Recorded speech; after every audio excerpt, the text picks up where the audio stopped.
Good evening, everyone. This is Shannon Rutherford, Town Planner. I'm going to do roll call of the commission members and then turn it over to our chair. Patrick Carrier. Here. Mike Graboulas. Here. Matt Wagner. Here. Liz Sanford. Here. Inez St. James. Here. For the record, I'm going to note that regular member Scott Halstead notified us in advance that he will not be in attendance this evening. For the alternates, I've got Matt Bandel. Here. James Ratcliffe is absent, and Mike Walsh.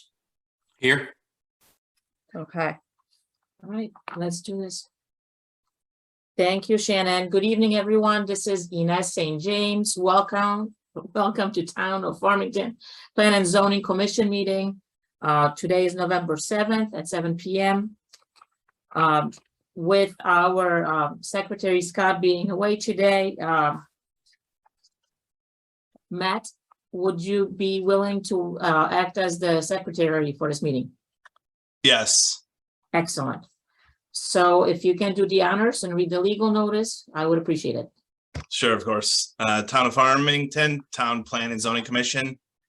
Notice is hereby given that the Town Planning and Zoning Commission will hold an online public hearing Monday, November 7th, 2022 at 7 p.m. on the following applications.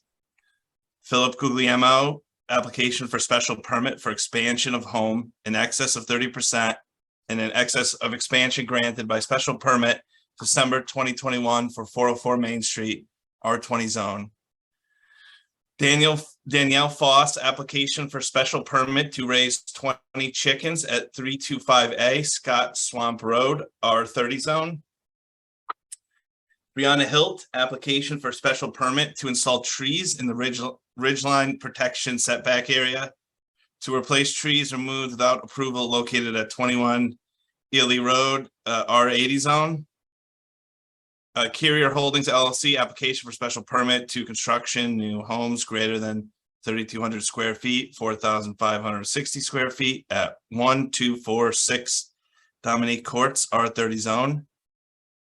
Interested parties are encouraged to participate in this online public hearing. The link to this meeting can be found on the Town of Farmington's website, and a copy of this proposal is online at the link listed here, or by calling the planning department at Farmington Town Hall at 860-675-2325. Dated at Farmington, Connecticut, this 20th day of December, 2022, Town Planning and Zoning Commission, Inez St. James, Chair. Thank you. Well done. Did James join us? What did I see? No, not that I see either. All right. Attendees. All right, we need to, excuse me, Matthew Bandel, would you be willing to act as the voting member for the entire meeting this evening? Yes. Thank you. And Mike Walsh, we will need you to be a voting member on the application from Carrier Holdings LLC. You're good with that? Yes, I am. Thank you. Okay, so thank you, everyone. And again, good evening. We have few new business items and several public hearing items, so we'll get started. The first item was an application, or is an application from Tractor Supply Company. I know that we didn't, it was not a complete application as of last meeting. Is it still the same thing? We're continuing. Correct. Unfortunately, there is no update. The applicant has not provided appropriate site plans for presentation, and so we will need a motion to continue this to the December 12th meeting. All right, so commissioners, we need a motion and a second to continue Tractor Supply Company application to December 12th, please. Oh, yeah, Patrick Carrier. I make the motion to continue the site plan application by Tractor Supply Company at 361 Scott Swamp Road for greenhouse addition till the December 12th, 2022 meeting. Second, Liz Sanford, I second. thank you. All in favor? Aye. Aye. Aye. Sounded unanimous. All right, thank you. The next item is an application that we will be accepting from SR Unionville 2 LLC, a property located at 30 Mill Street. We need a motion and a second, please. Yeah, Patrick Carrier, I make a motion to accept the application by SR Unionville 2 LLC at 30 Mill Street for a special permit site plan approval for a mix of 24 residential units and 7,100 square feet commercial space, and a waiver from front yard setback and parking lot landscape requirements in the UC-UV zone, and schedule a public hearing with a recommended hearing date of December 12, 2022. Second, Liz Sanford, I second. all in favor? Aye. Aye. Aye. Opposed? All right, application is accepted. Thank you. All right, the next item is, I apologize, Shannon, I know we've been kicking this one around for a little bit, is an application for the complete street policy. Correct. So we've got Bruce here on the phone as well, but briefly, I've had shared this with all of you earlier, about a month ago. And it's a policy to guide really the development of streets, so it impacts us from a subdivision standpoint. And the thought process being that it is a guide to incorporate all modes of transportation for all abilities within Farmington. So 7-page document. I also had shared with all of you the DOT Complete Streets policy, and had explained that because so much of our for any public road work that's done, so much of the funding comes from state and federal funds. We are already abiding by the Complete Streets, the DOT Complete Streets policy, and Farmington's just kind of piggybacks on that. So if you have any other specific questions, again, Mr. Sears on the phone, I'm sure would be happy to answer any questions. Okay, thank you. All right, let's just go through everyone. Patrick, questions about this document and the policy? No questions, thank you. Sure. Mike? No questions, thank you. Thank you. Matt? I'm all set, thanks. All right, Liz? No questions here. All right, Matthew No questions for me. and Mike? No questions. Okay, so the document looks great. Thank you, Bruce, and I believe it was the bicycle committee, right? Advisory committee. Correct. So I guess just curiosity. So for, like there's an example on page 2 for what's called an incomplete street, that could be dangerous. Mhm. Will we ever go back and like quote fix some of these areas or? So again, that's the example that was shown is, I don't believe in Farmington. Thank goodness. It's just a screenshot of an area, but I think, again, as funding becomes available and we are looking at redoing roadways, then this philosophy comes into play. And again, the funding mechanisms are requiring that we consider this, whether they're federal or state funds. And very rarely is anything solely funded from a municipal standpoint. And of course, the state roads, right, are a whole separate Right. bucket, and DOTs is doing those. So yes. All right, thank you. That's kind of it. I couldn't come up with any examples either, and I agree. I don't think that screenshot is of any neighborhood that I recall, but okay. So we need,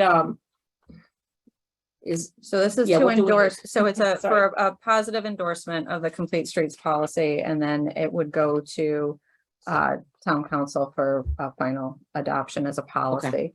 got it. So All right, I think we can handle that. So we need a motion and a second. With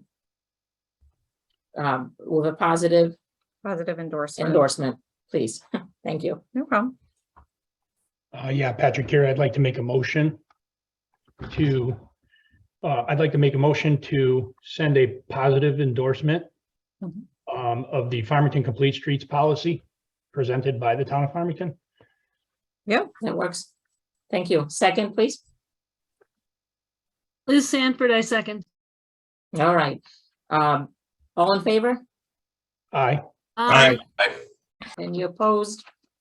All right, we're good. So thank you, everyone. Moving right along. The last new business item in front of us is to adopt the 2023 calendar. All right. So to me, it looks good. You went through the holidays and everything, and there was nothing that was glaring on my end. Why would we move a meeting for a holiday, right? Typically, So Which- if yeah. so we juggle them, so there's a couple of Wednesdays, so you've got to actually, we have there's 2 Wednesday meetings, so Wednesday. This typically falls because of either Rosh Hashanah or Yom Kippur, mhm, and then this one for Columbus Day, and we get slid to Wednesday because the town council meetings are on the Tuesday, so we can't just slide one day, we slide 2 days, that makes sense. so. And the asterisk is for what? The asterisk is to, with a reminder, our reminder to adopt the next year's schedule. Amazing. All right. Yeah. So every November, because they have to be in place by December, it's a general statute Sure. thing with timing. Got I it. won't bore you with the details, but they need to be done in November. All right, that looks good. So we need a motion and second to adopt. Can I actually Yes. bring up a couple of items? Sure. Go for it. Yeah, sorry. So November 6th is the night before Election Day. Yeah. And then April 10th is the day after Easter, and it's typically like school vacation week.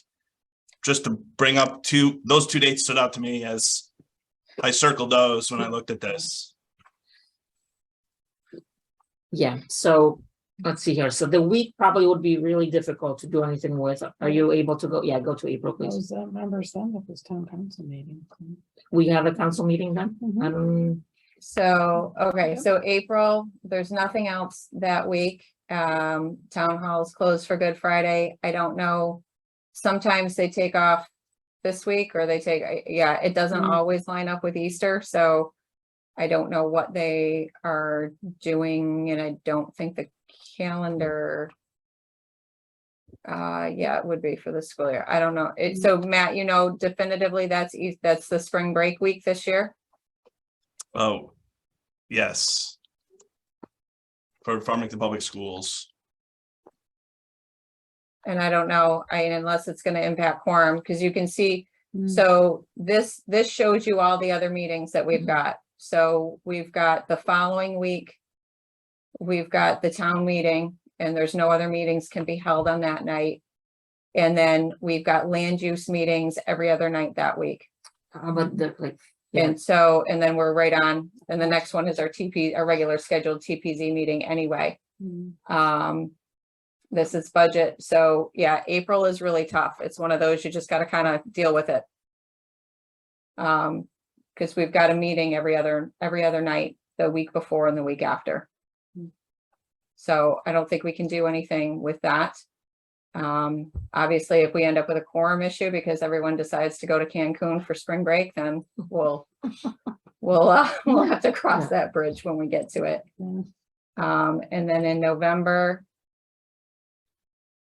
I mean- So meets the 7th and that's election day. yeah, they'll probably cancel it like they Yeah. did today, or they did, so they So canceled, we wouldn't. they move. canceled tomorrow's meeting, so we can't move it here. Can we do it? Let's see. I can't do ZBA, I can't do We gotta it, Get closer to. and then you're on top of Thanksgiving week. Thanksgiving, so. It's rough because, Yeah. you know, a lot of us are involved, like, you know, I'm here tomorrow morning at 5:15. Yeah. It would be nice if we could do, so 8th is not an option? I can't even see Green that. one. effort. Green Efforts Efforts. has a meeting that night, so it would have to go to the Thursday, the 9th. Which we could do. So Matt, thank you. Commissioners, I guess let's talk about this. So we have April that seems kind of impossible. We should probably just leave it at this point. Right? Because I don't see, there's no way to fit it in. I can't, the only other thing would be is if we don't have quorum, then we'd have to cancel the meeting. Okay. Yeah, And then November, I I would love it if we could move it to the 9th, the November meeting, but I'm just talking to, for myself only, obviously. I don't know if, how the rest of the commissioners feel.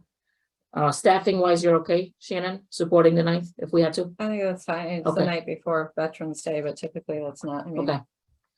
All right, so Patrick, thoughts on moving November? I don't care. I'll be honest, I don't care either way. It's Okay. fine either way. All right, Mike? I say keep the 6th. I can't make the 9th. Okay, thanks, Mike. Scott isn't here. Hello, Matt, we got your opinion. Thank you, Liz. I guess keep what we got. And we'll go from there. Okay, and Matthew. I agree. Keep what we have and we'll see in November next year. Okay, and Mike. Yep, I would stay with the 6th as well. All right, so it sounds like majority is saying leave everything as is. And yes, we run a risk, especially with April, right?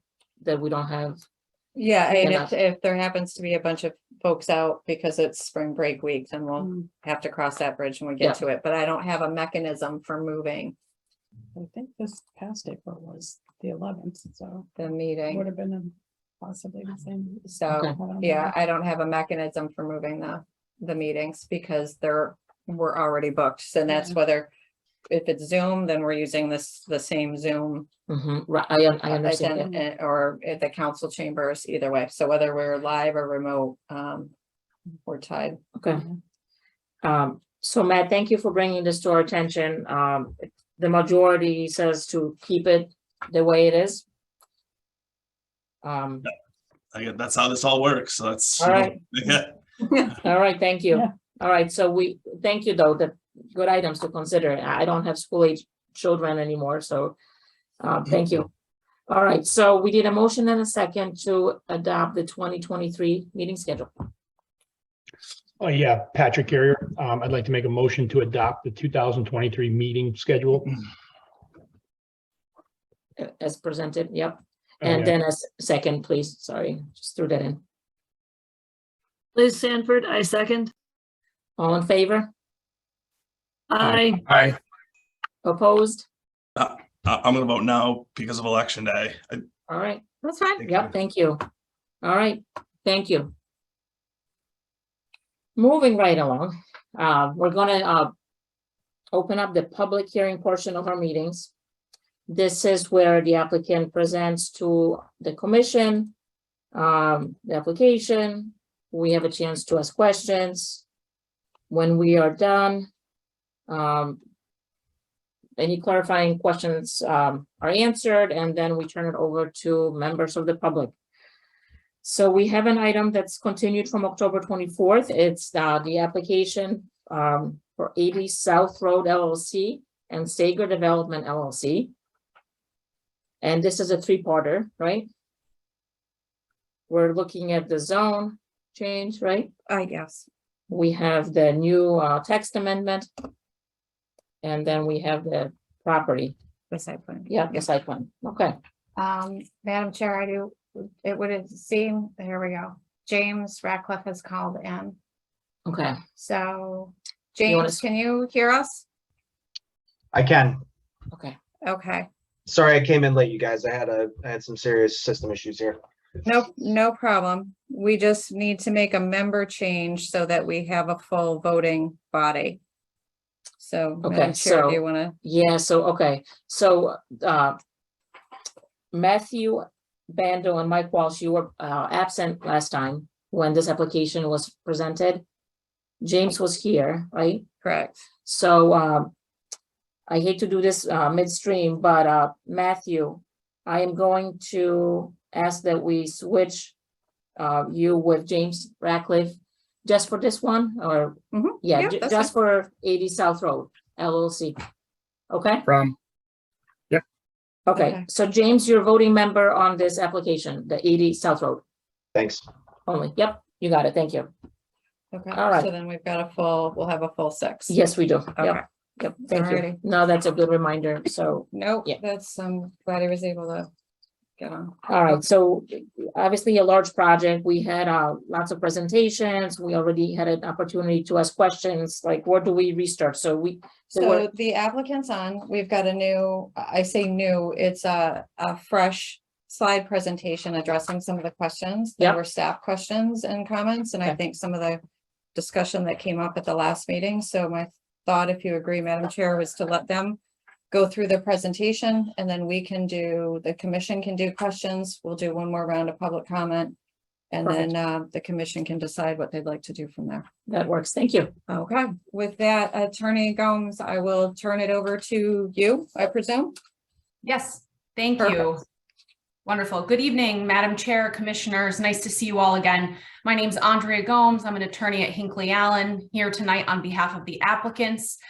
With me tonight are Jeff Sager, and I believe I saw Phoebe Sager on, representatives of the applicants. My colleague, Attorney Tim Hollister, also from Hinckley Allen.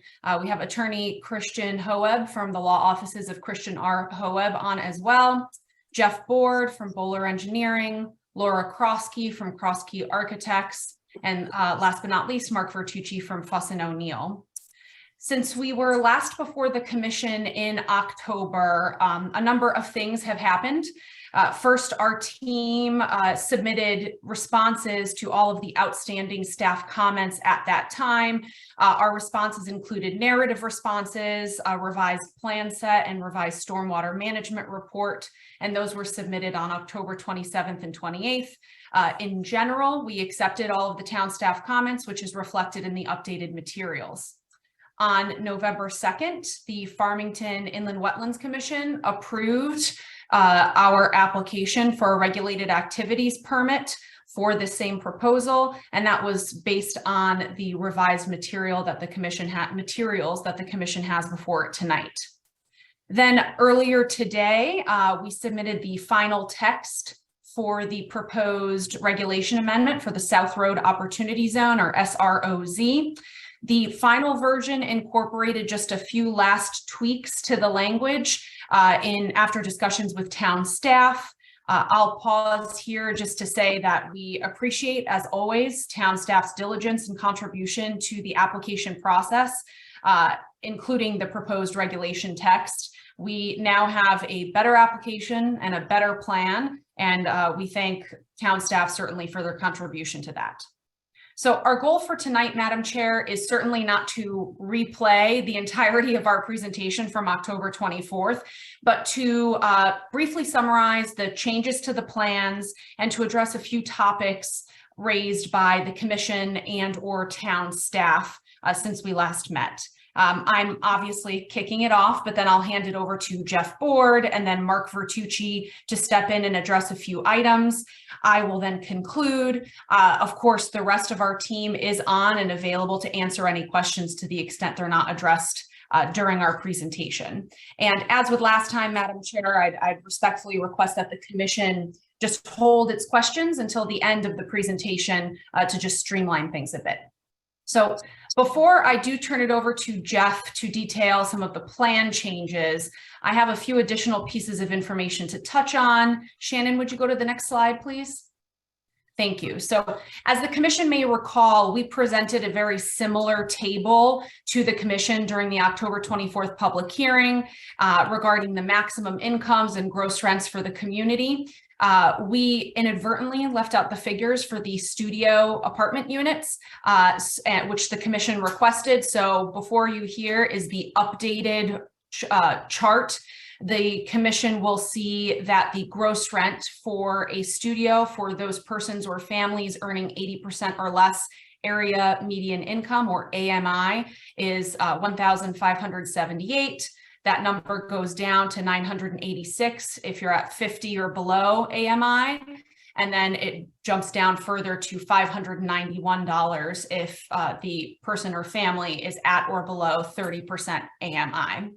And the anticipated or estimated utility cost for those studio units is reflected in that column where Shannon was hovering right there, $127 for the studio units. So again, friendly reminder that those figures are based on the income levels published by HUD every year. So they will change year to year, but this gives the commission a general idea. Next slide, please, Shannon. On this slide, we have included an updated distribution to reflect the fact that the applicants have relabeled 2 of the units that were originally labeled as 1-bedrooms are now studio apartments in Building B. To be clear, this truly was just a matter of relabeling the apartments from 1-bedrooms to studios. There's been no change to the footprint, no change to the floor plan, no change to the design of the building. And we did this very simply because those 2 units that were originally 1-bedroom units do not have windows in the bedrooms. So relabeling the units as studios makes the applicant more competitive for funding purposes. I won't go into the details of the point system and everything, but again, no change to the design, footprint, floor plan. It's truly just a labeling change for unit distribution. Next slide, please. Thank you, Shannon. Next, the town staff requested additional information on the location of the condensers for Building B. On the screen before the commission here is the revised overall rendered site plan, just for reference. Mr. Board will get into the changes made in just a moment. But just so the commission knows, the condensers for Building B, which is the building to the right of the page, the building that's closest to the east or further to the east, will be within those inset areas along the front of the building facing South Road. So those areas, the commission can see that the building line jogs a bit. We're going to place the condensers in those jogs, so to speak, furthest back from South Road, but all of the condensers will be screened with evergreen plantings, so they won't be visible. Some condensers may also be placed along the sides of the building, but again, they will be at grade and screened by evergreen plantings, so not visible. And in my discussions with Ms. Rutherford and her team, this was an acceptable approach to the condenser location.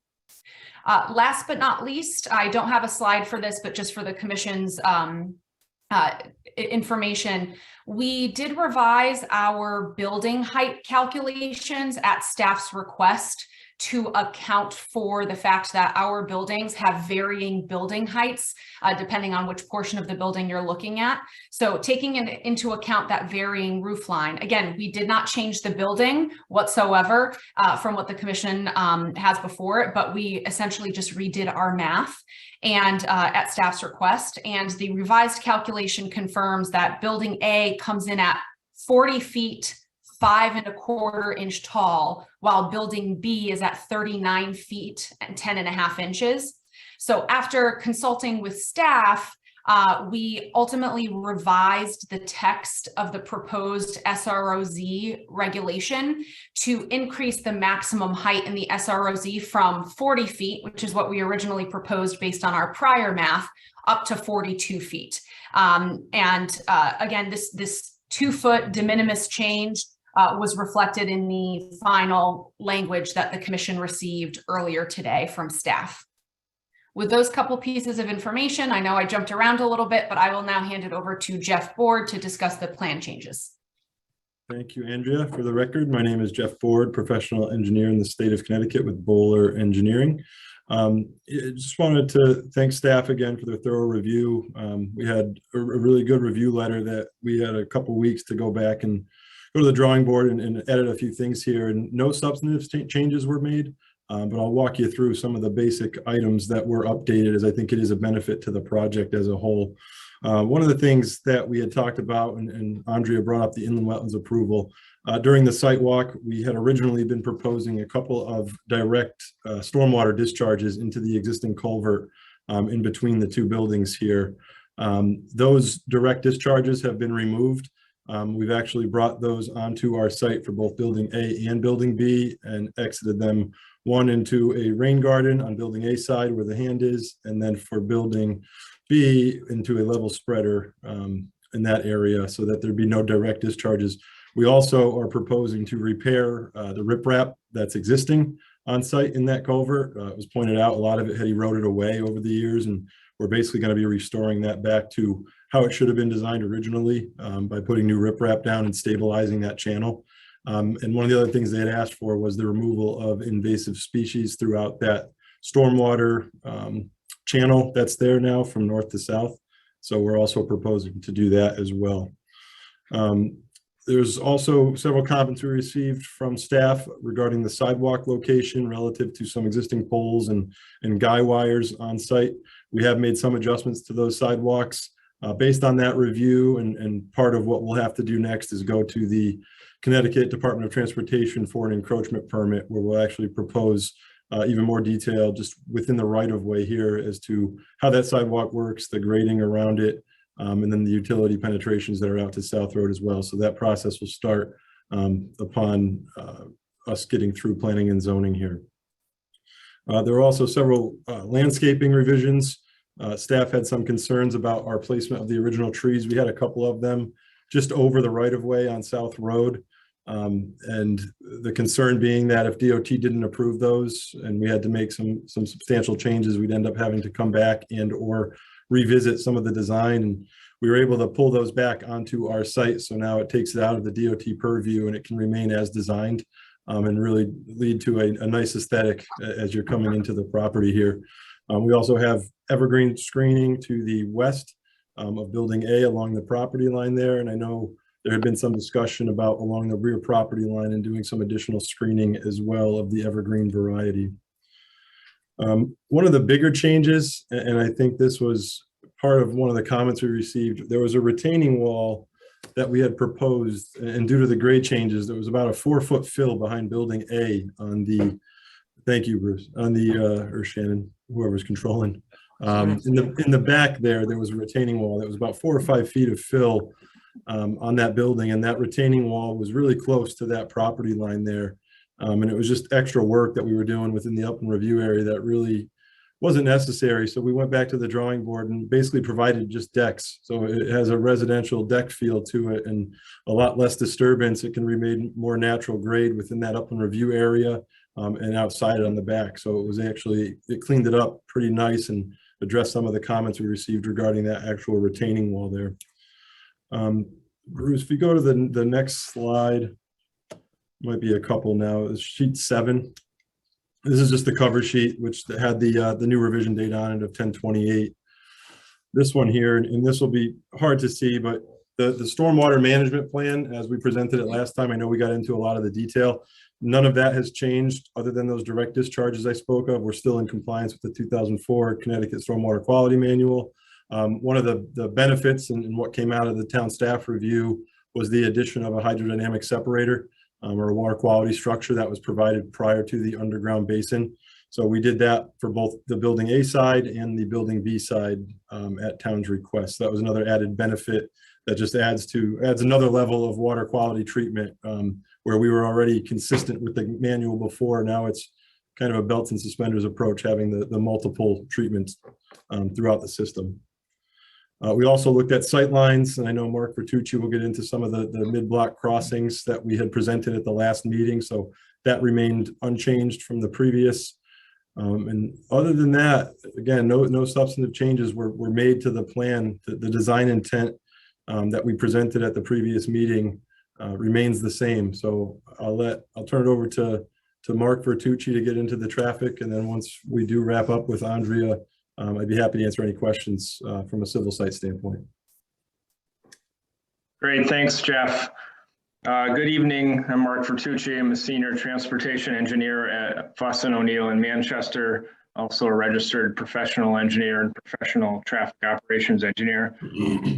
We did prepare the traffic impact study, and I presented the findings at the last meeting. Basically, this residential development is a low generator and will not detrimentally impact the safety and capacity of the nearby intersections on South Road. I did want to respond, and if you could go to the next slide, Shannon, respond to one of the comments that had been made. It was actually, I believe, comment number 68 in the staff memorandum from October 24th. And basically the comment was related to the rationale for choosing our study area and our study area intersections. Basically, we had reviewed the 3 site driveways, and we also looked at the south at Munson Road intersection based on its close proximity to the site. We did not extend the analysis further to the west along South Road over towards Patrick Flood and Middle, Birdseye, and out to Farmington Avenue. Basically, the reason for that is there is a negligible traffic impact to those intersections further to the east and west on South Road. Typically what the DOT or OSTA will require for a traffic impact analysis, the threshold is if you're adding 100 or more cars to an intersection or greater than 50 left turns at an intersection, then it would warrant a traffic analysis. Basically what we have here is, I think I presented at the last meeting, this development as a whole generates only 43 trips in the morning peak hour and 49 in the afternoon.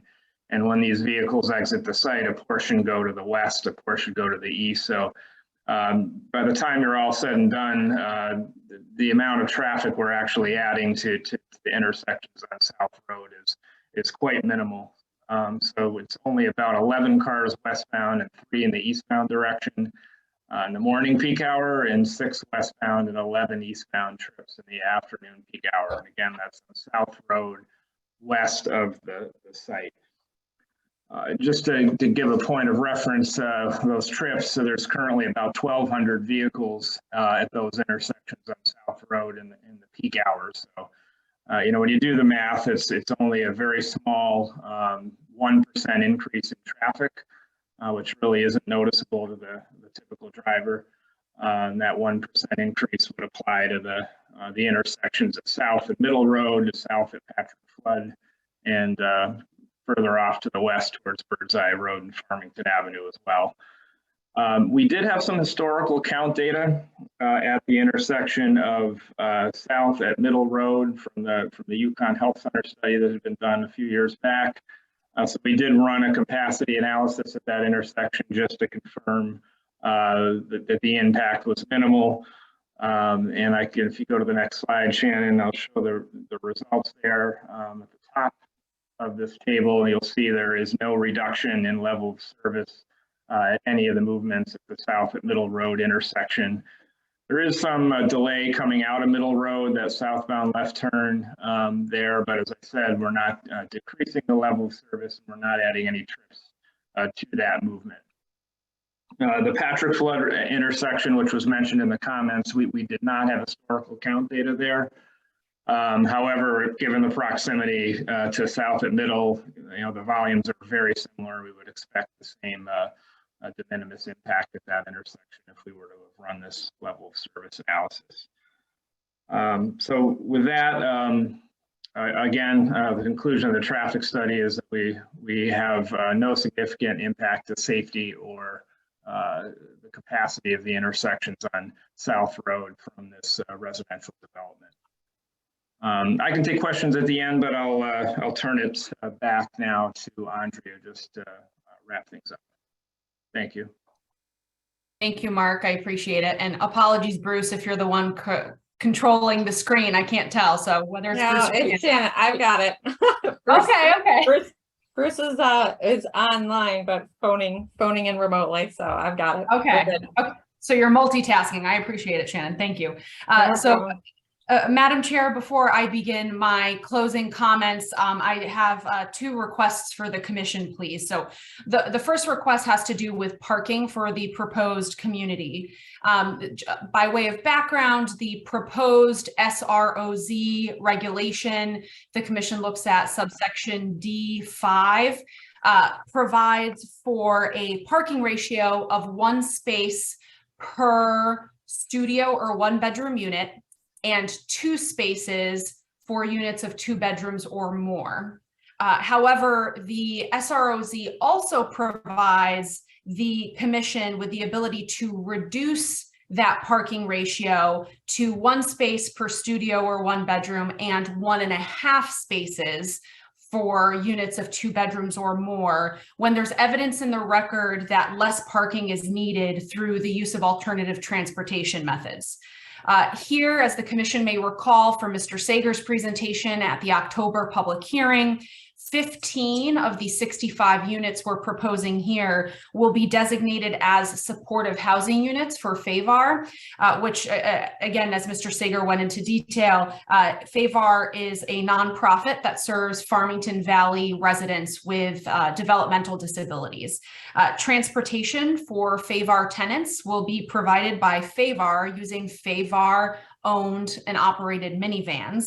So in this particular instance, less parking is needed than this default, what I'm calling the default standard in the SROZ. So to put this in terms of numbers or into context here, we currently have proposed on this site 94 parking spaces, which equals out to 1 space per studio and 1 bedroom, and just under 1.75 spaces per 2-bedroom unit. It works out to about 1.73, but we'll round up to 1.75 per 2-bedroom unit. So the default parking ratio, if we were to go back to subsection D5, would require us to provide another 10 spaces for a total of 104 parking spaces, which of course would change the design, increase impervious coverage, likely minimize landscaping, alter drainage, and the list goes on. So because importantly, we just don't need that amount of parking here, given in part to the partnership that the applicants have with FAVAR, we submit that the commission has the evidence before it to decrease the parking standard as provided for in the SROZ. So we are requesting, just by way of a formal request, that the commission make this finding and approve our site plan as proposed with the 94 parking spaces. So I promised there was a second request, and there is. My second request is that if the commission chooses to approve this application, we ask that it includes a condition of approval regarding this plan's consistency with the town of Farmington's affordable housing plan. By doing so, the applicants would be more competitive in securing that ever useful but ever limited low-income housing tax credit funding from CHFA. So we've provided some language to that effect to town staff. We understand town staff accepted the language, and I believe Shannon has it likely maybe somewhere that she can put it up on the screen, but if not, I'll just read it to the commission. And the proposed condition of approval would be the proposed residential community known as 80 South Road is what the town intended and envisioned when it adopted its Section 830J Affordable Housing Plan on July 12, 2022. Again, this is another way that would make these applicants more competitive for funding, and it is the case. There is certainly basis in the affordable housing plan. This is exactly what it envisioned, and we noted that, I believe, at the last public hearing. So with those two requests, Madam Chair, just a few comments in closing. Again, I'll begin by thanking the Commission for its time, attention, and patience during the public hearing process.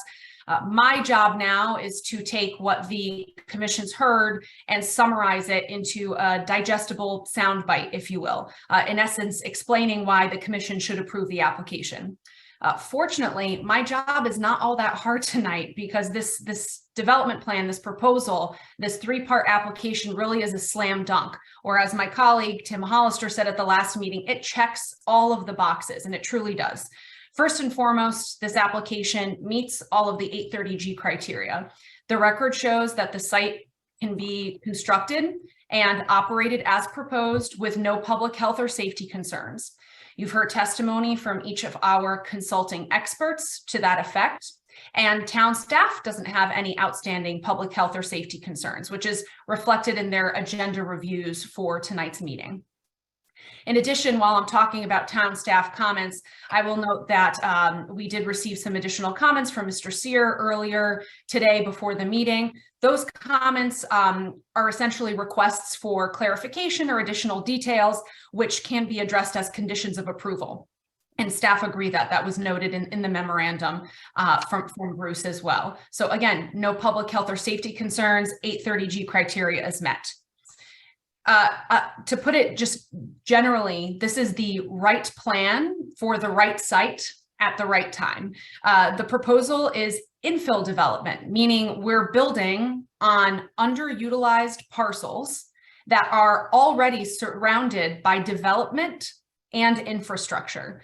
With its proximity to 84 existing utilities and its location near the Yukon Health Center or within the Yukon Health Center area, the location is ideal for the proposed use.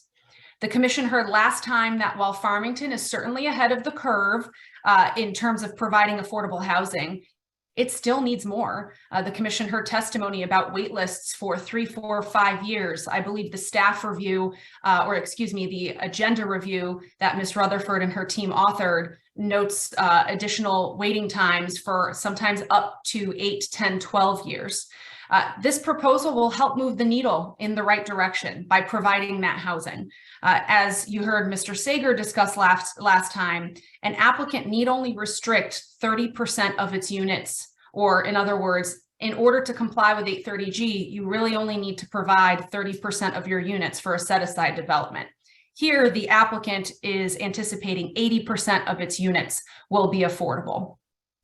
And I'd be remiss if I didn't just touch on the fact or remind the commission here that the applicant themselves are experienced developers in Farmington who've contributed significantly not only to the health center area, but to the other multifamily communities in town that we've referenced throughout this public hearing. So Jeff Sager and Phoebe Sager, through their entities, the applicants, will continue that commitment to the town of Farmington with the 80 South Road community. And last but not least, while not binding for purposes of 830G, it's worth noting that this proposal furthers the goals of the Farmington Plan of Conservation and Development, in particular the 2018 addendum to the POCD, by providing, again, the much needed housing, diversity and affordability in the Yukon Health Center area. So, Madam Chair, I could go on, of course, but because we meet the 830G standard and the positives of this application are numerous, but I will stop there and simply request that the commission approve our 3-part application. With that, I will hand it back to you, Madam Chair. Thank you. All right. Thank you. Thank you very much. This was well done. And all right, now we'll turn it over to the commissioners. All right, Patrick, new questions? Old questions, do you need any additional information or refresher? Yeah, just quickly, can you go over the parkings? I was trying to write that down for the studios and the two, I think it was 1.5 spaces for a 2-bedroom. Can you go over those numbers? Sure, absolutely. For the record, Andrea Gomes, counsel for the applicant. So the SROZ, and I'll start from the beginning, Commissioner Carrier, just to be clear. So the SROZ, the regulation that we've proposed here, has what I've coined kind of the default parking standard, if you will. It's a parking ratio of 1 parking space per studio or 1-bedroom unit and 2 parking spaces for units of 2 bedrooms or more. The SROZ, and what that equates to here with this unit breakdown, is 104 spaces. The SROZ also provides a carve out, if you will, to for the commission to reduce the parking ratio, and here it is on the screen, for 2-bedroom or more units down to 1.5 spaces per unit. And what that calculates to, if you went by this reduced ratio, that would require 85 spaces on site. We're somewhere in the middle, so we're providing 94 spaces, which equates to, we meet that 1 space for studio and 1 bedroom, but for the 2 bedrooms, it comes down to about 1.7, 1.75 spaces per 2-bedroom unit. The standard in the SROZ is the commission can reduce the ratio if there is evidence in the record that less parking will be needed on site.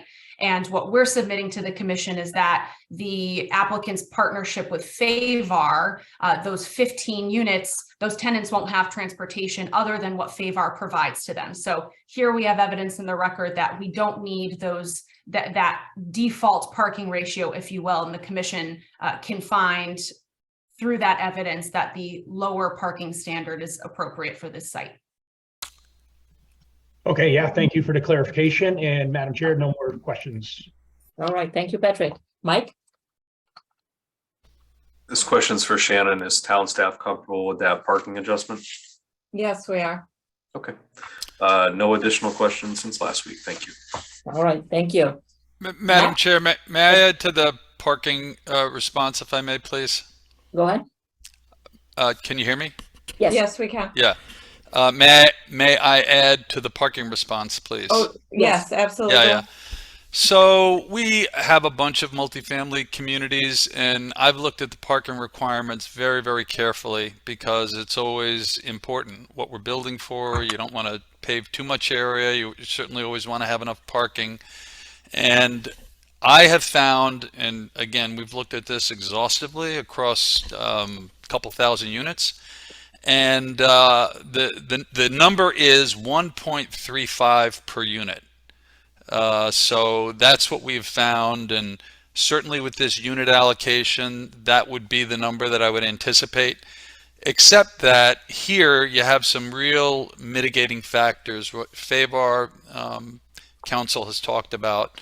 But then in addition to that, the proximity to the UConn Health Center, there's a lot of people working in and around the health center that don't have a vehicle, that are recruited from urban areas where they've never owned a vehicle. And this is going to be something that's within walking distance. And so they're not going to need, people who fit that profile don't need a car. And then in addition to that, we've never developed anything that's so proximate to two different bus lines. So that will also, here you have the fast track kind of to the east on Munson Road. And then by the medical complex, you have, the Bristol Farmington Avenue line. So I'm very comfortable at 1.44. I think it'll turn out to be less than that. But, I can, rather than on a theoretical or counting basis, I can tell you that that's what we've experienced in properties that we own and operate. Okay, thank you. All right, Matt?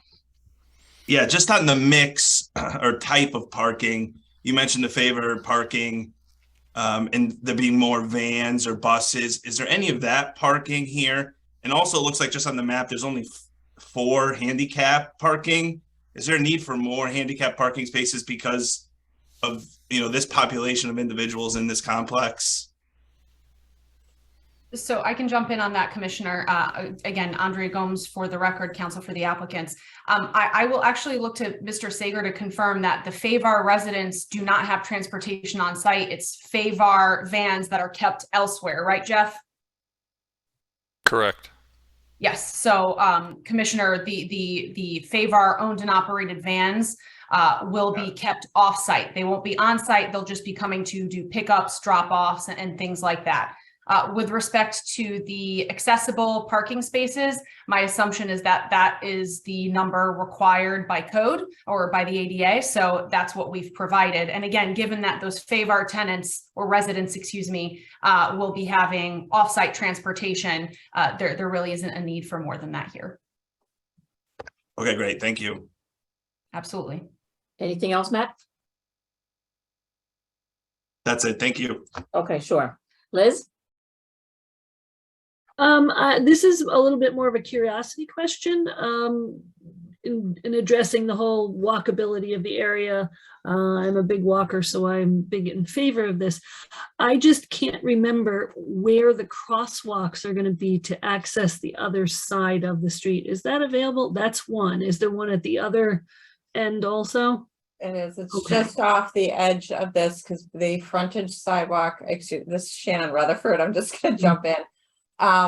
So the frontage sidewalk is here along the front. It's going to continue along the fire station frontage. And then just on the east side of the fire station, there's another crosswalk, both with the flashing beacons. Okay, so that was the next question. I thought I remembered the flashing beacons. And so the one on the western end where the cursor is now, that connects that sidewalk that goes in front of like that medical building and up towards Middle Road. That's correct? Correct. Okay. Thank you. That was it. Okay, thank you. All right, James? I don't have any additional questions. Thanks. All right. Matthew, I know you were not here last week, but you're more than welcome to ask any questions you may have. No additional questions. Thank you. All right, and same for you, Mike. No questions. All right. So thank you again. So drainage looks like we're good. Inland wetland approval we received. I did not have a chance to look at lighting. Did you, Shannon? Are we good for lighting? We have looked at lighting. I believe the only outstanding question has to do with pole height versus base height. It's some engineering semantics, but the pole, the top of where the light is will be 14 feet from the from ground level. So that's going to be part of working with staff. It's when we- part of the yeah, staff okay, comments, and yeah. it's part of Mr. Sears' letter that went out this afternoon. Okay, great. Mr. Sager, is solar off officially? Excuse me, Pardon? Madam. Madam Chair, we Oh. couldn't hear you. Oh, Apologize. sure. Okay, sorry. I just, I had a comment last time. Is solar off right now? Like it's not part of this application? Solar is definitely on for this application, but we haven't really gotten there yet, just in terms of where it's going to be and how it'll be presented. So, but yes, this will definitely have solar, but we haven't designed it. So that's would come back or just follow the solar rule No, so if regulations? it's rooftop, then there's nothing, it would, I wouldn't treat it any differently than any other Yep. rooftop Right, for property. residential. You know, we may look, yeah, and then if it's ground mounted, the only place they're gonna ground mount it would be over the parking lots, which we've seen in some instances, in which case, yes, it would be a site plan modification. Okay. Okay. I can tell you we won't ground mount it. It may be on the, it won't be ground mounted. Let me just leave it at that. That's fine. The one thing that I'm still like not clear on is the whole back screening. So is there a fence in the back? Like from a safety perspective, what is separating this property from the highway? I can hop in, Jeff Board from Bowler. So there's about a 70-foot buffer of a wooded area in between the highway and the back of the development here. And what had been discussed with a fence really didn't make sense on building A, in the sense that there's a 4 or 5 foot drop. So that fence, in order to screen the residents, would end up being 12 feet tall to get up to that first floor elevation where those decks are. But what we did talk about doing was doing some ground plantings on the back there. But we are leaving several of those trees there that provides a natural buffer from the highway. So like having a, you know how sometimes you'll have that sound barrier wall, like this would not be something that would be here. Madam Chair, I can jump in. So no, that wouldn't be here. The discussions we had with town staff, a fence was bounced around, but ultimately what we determined was that and the applicant would be willing to provide some additional plantings in addition to the 7-foot wooded buffer that's there as well. Correct. So I'm a single mom, right? I'm renting here, like the child leave, like especially building A, like what, is there like a safety anything? Or If I may, so Sure. there is an existing chain link fence, correct, that runs along the DOT right away. Mr. Jeff Ford, can you confirm? That's I believe correct. so, yes. That's correct. Yeah, so there is it's either a 4 or 6 foot chain link fence that runs along the TOA slope here. That's a the DOT requires as a separation because it's a non-access highway. And then on building A specifically, the decks will all have the railings, and then the amenity space to the east of building A will have a seat wall around the amenity space as well. So that'll be protected as well. okay, all right. And let's see here.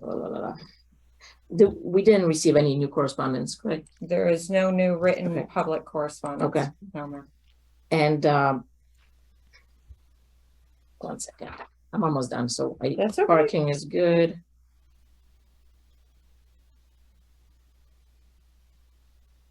Yep, I had the crossing again. For some reason, it keeps not registering, but I'm okay with that. And then I guess the traffic, Shannon, you're in agreement with what was Yes, I presented? am in Okay. agreement with Mr. Verducci's statements regarding traffic. Okay. And the last thing, if you can just remind me, so for this new zone, it's this property. It's the, what used to belong to the union, and then a little bit more, right? So from an applicability Yeah. standpoint, the way the regulation is written. Applicability, the lot size between 2 and 5 acres, the lot must be within the Yukon Health Center as defined in the 2018 POCD. And the lot must abut an interstate highway for a minimum of 700 feet. When we do that, hang on.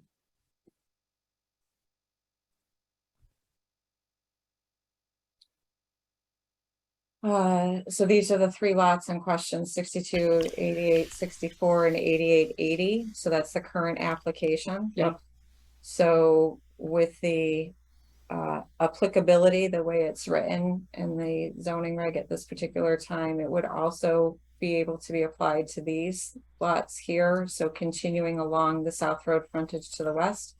And it would also apply to 111 South Road.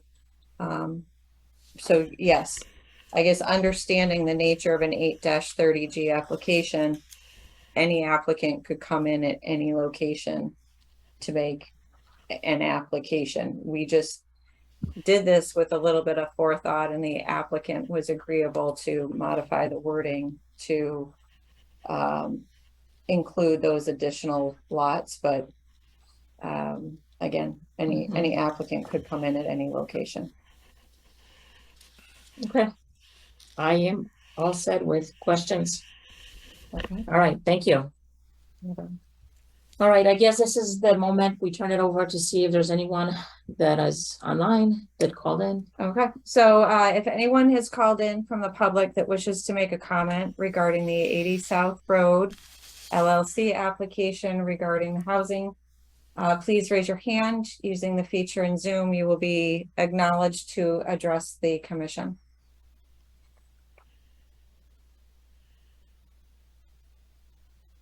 Okay, we do have a hand raised, Madam Chair. Okay. Albert, if you can unmute yourself, if you can give your name and address, and then please address your comment to the commission. Hi, I just want to make sure you can hear me. Yes, we can. Yes, thank you. Wonderful. So Albert Tomaso, 1 Eaton Place, Farmington, as a resident and also representing our family businesses, Tunx's Country Club and T4 Land on Town Farm Road and Farmington Avenue. Okay. And what's your comment for the commission with respect to this application? Yeah, so I want to register support for this. In 2018, I remember then planner Bill Warner laying out 2 major concerns for future growth and development in the plan of conservation and development. One being the lack of modern available housing stock, and the second being the lack of developable land. And I think that this application goes a large way to meeting both of those needs with a very modern apartment design located near transit-oriented access. And secondly, like Jeff said, utilizing this really underutilized land, not only on this site, but paving the way through the new zone for similar parcels that are backed up against the highway here, again, in proximity to Yukon Health and off the busway and the highway exit. So I think developments like this help to modernize our town, provide an amenity for younger people who can live and work nearby to major employment centers, and also frequent other businesses in town like ours. So wish to give my wholehearted support. All right, thank you. Thank you. If anyone else has called in wishing to make comment regarding the 80 South Road application, please raise your hand using the feature in Zoom and you will be acknowledged to do so.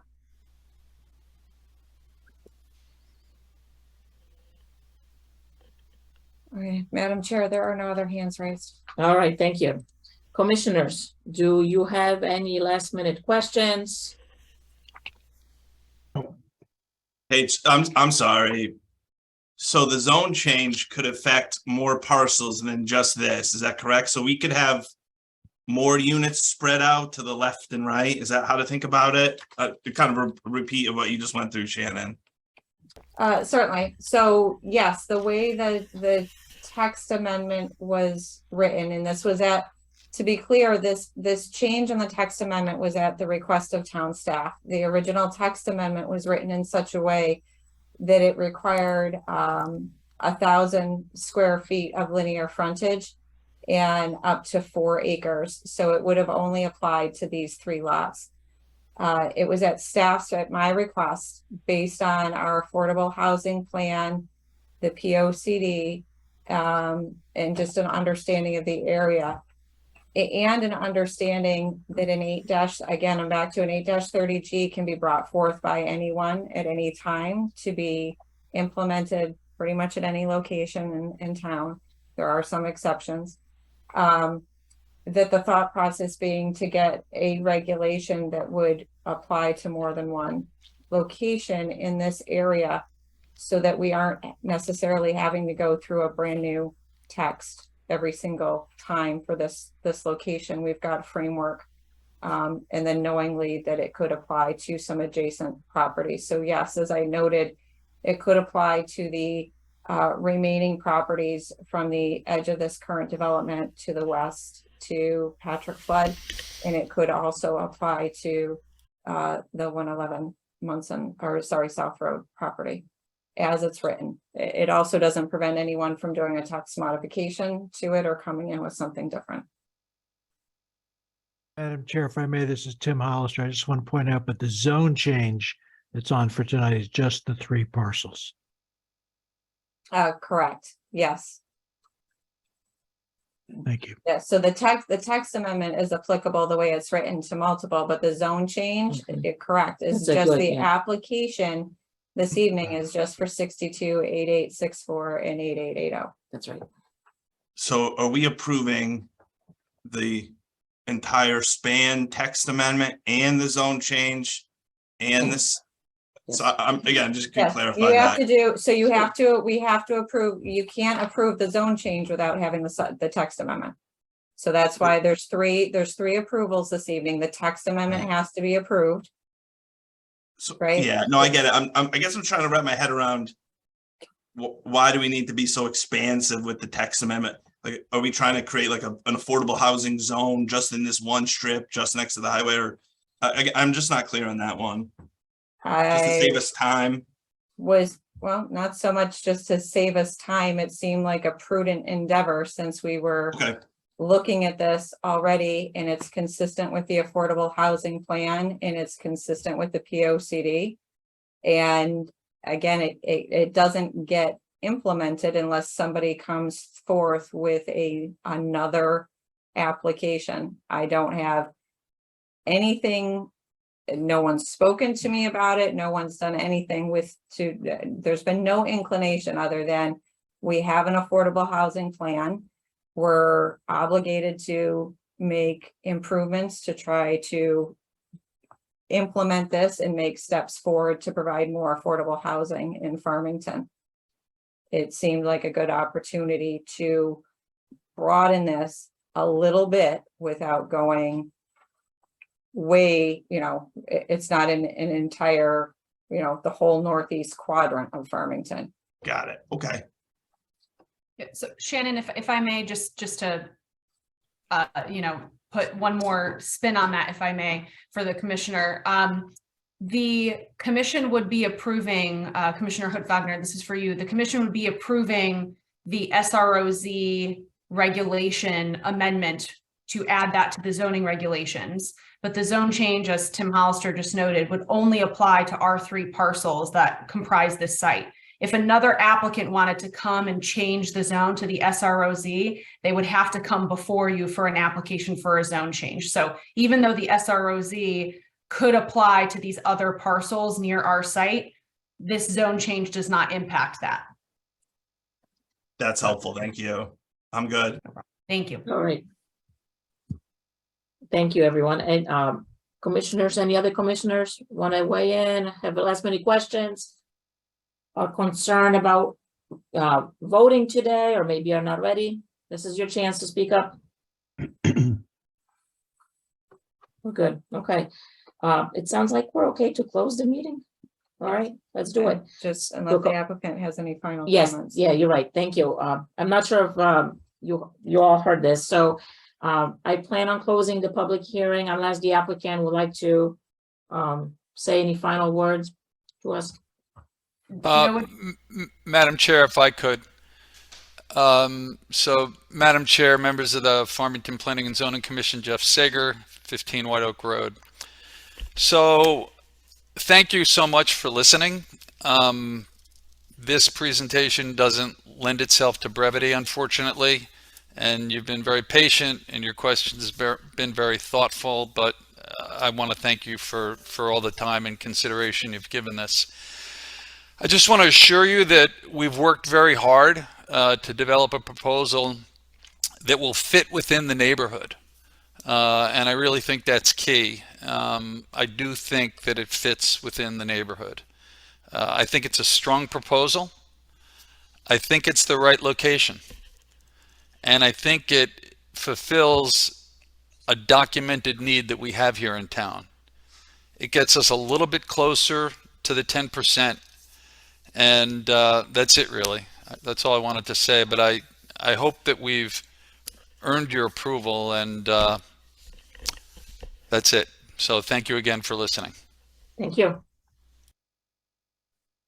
Madam Chair, for the record, counsel for the applicant, nothing to add. Mr. Sager stole my thunder, but I'm kidding. Thank you very much for the commission's time. You got it. Thank you.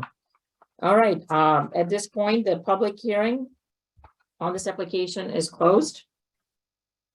And let's see. So we have some outstanding items that the town staff, right, and applicant are working on. So that those are some conditions. We probably will be voting three votes We will or need three motions. and 3 votes, and consideration of the finding would probably be most appropriate with the site plan. So the finding that Attorney Gomes read into the record and I shared Yes. with all of you earlier. So if the commission is so inclined, just for simplicity, it's probably most appropriate with the Site plan. site plan. All right, so we need, so we'll do one at a time, I guess. Mhm. All right, the text amendment, we need a motion and a second, please. All right, yeah, Patrick Carrier.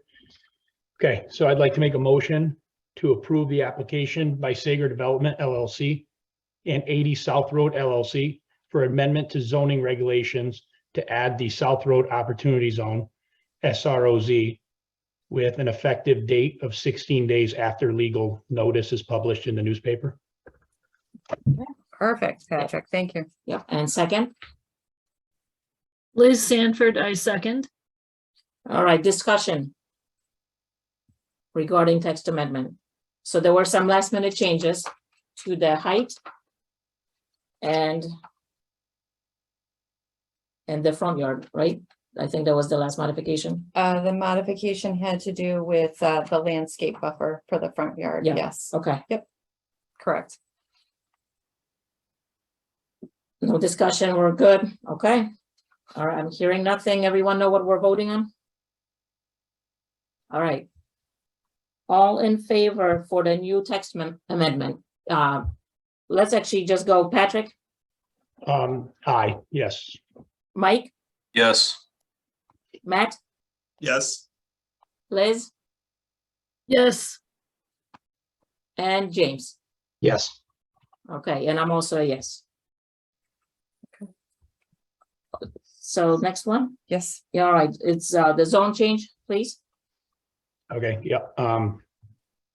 Patrick Carrier, I'd like to make a motion to approve the application by Sager Development LLC and 80 South Road LLC for change of zone for properties located at 62 South Road, lots 8864 and 8880 South Road from B1 R40 to the SROZ zone with an effective date of 17 days after legal notice is published in the newspaper. Second, Ratcliffe, second. all right, discussion on the zone change for these 3 parcels. I mean, I think it's, I know what I'm That's it. voting, so yeah, no discussion All right, for me. all right, sounds good. All right, so we'll do it one by one again. All in favor, or excuse me. Patrick, what's your vote? Yes.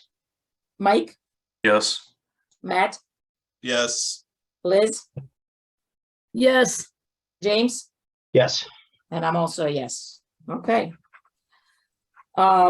And then the third portion is the site plan approval, and Patrick, excuse me, I'm assuming you're making the motion, but I understand if you're passing. We Yeah. have to read into the motion, the affordable housing language, please.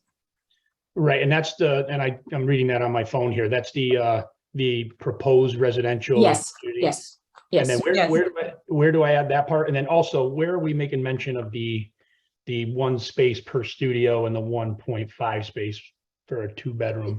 So that can be as presented because that's on the site plan. So that's how the site plan's presented. So I'm fine with that as presented. And what you can do is if for your motion, you can do it the way you've been for the previous two. You've got a nice flow going there. So it'd be the site plan as, and you can just say with the finding that the proposed residential community. So just at the end, just keep doing what you've been doing and then just add on at the end. And I think that'll get us where we need to be. Okay, and then, okay, sounds good.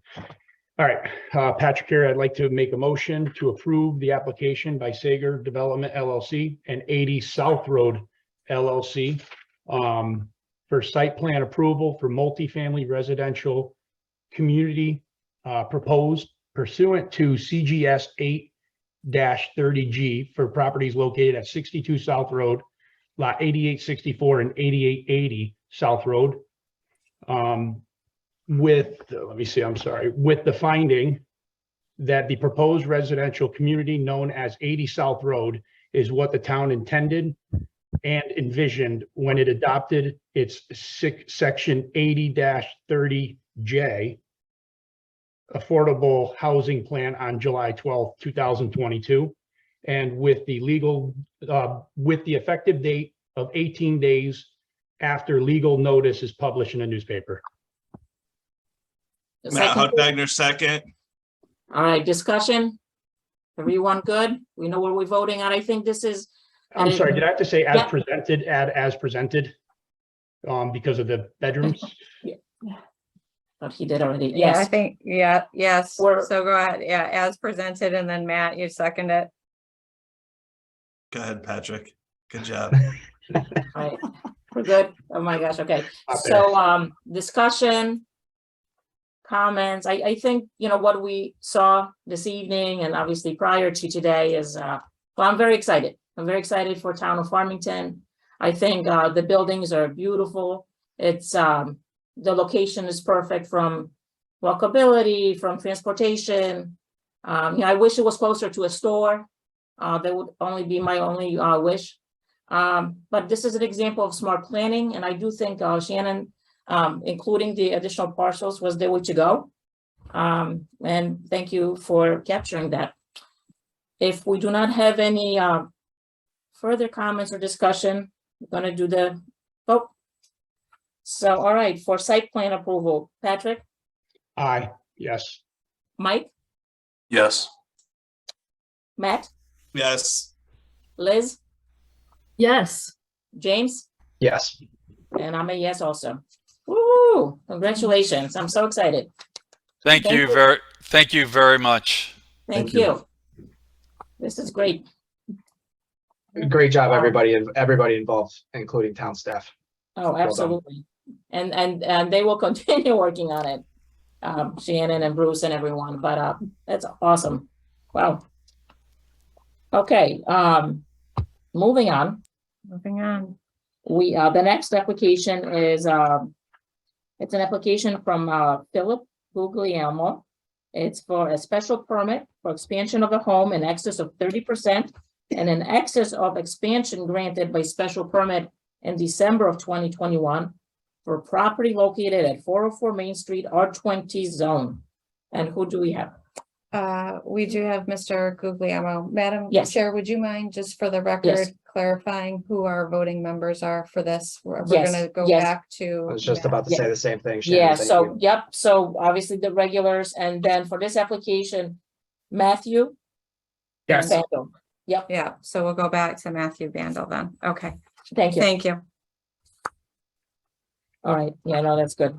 No, I just want to Yeah. be clear. It's, so thanks. Yep, no, that was good. Okay, I believe we have Mr. Guglielmo on the phone to present and present the application. Yes, you do. I'm right here. Perfect. Do you want me to read what you put in here, or should I just? However, that was so the staff's already, or the commission's already seen that. So if you want to just run through, and you can use that to the extent it's helpful, or anything in your own words to explain what you're looking to do Okay. for the commission, please. If you've already read that, then I'm good with that as a start. So I'm trying to give you like an overview of my parcel a little bit. I have roughly 3/4 of an acre. My house is, as you can see from the plot plan, pretty close to the street. My goal is to build on the back of the house away from Route 4. Presently, most mornings I wake up to traffic noise about 6:30 a.m. That's my natural alarm clock. So the house was built in 1950. If the assessment map that we have, I went and showed the neighbors' houses and their square footage, their living space or their living area. Do you have that, Shannon? All my neighbors. I've got your photos. I don't know, because I updated it with the list that's in the agenda review that's got the total. All right, so I was going for the picture that I sent you that, okay. Yeah, but we can, hang on, I can pull up. It won't have the numbers, but I can pull up the area.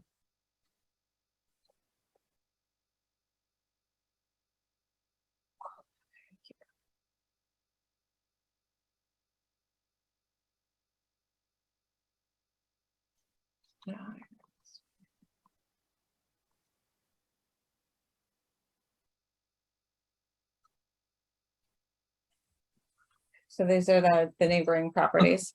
Yeah, so I'm at 404 Main Street, right in the center there. And so last time there was a question about the square footage of my neighbor's houses.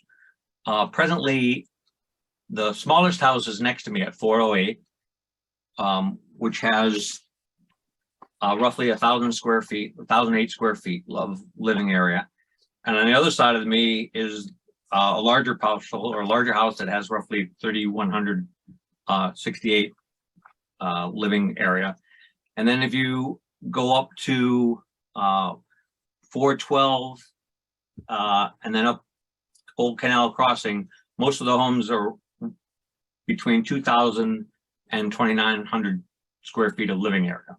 So to give you a gist of what I'm actually the second smallest house, my neighbor being at 408 being the smallest, and then my neighbor on the other side at 400 being the largest living space. So I'm right in between, and the others are kind of an average as well as across the street. They're in the same area as the one that's going up Old Canal Crossing. I'm also, out of all the 10 adjoining properties that I had to give my notice to that are within 200 feet from me, I have the second smallest house on the second largest piece of property. So kind of give you an idea of what that is. In the back of my yard, there's, I call it my forest, and that abuts up to the town open space, which is the old Tinty property, which is just kind of a field. So basically my house is right on Route 10, and I'm trying to make a little more use of my backyard.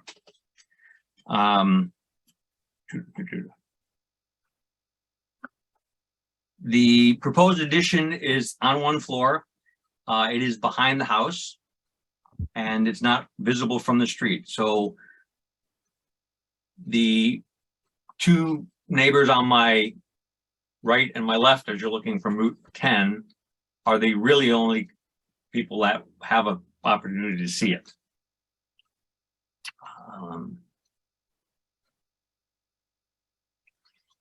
And what I'm proposing, the addition part is a master bedroom, a family room, and a master bath. True, okay.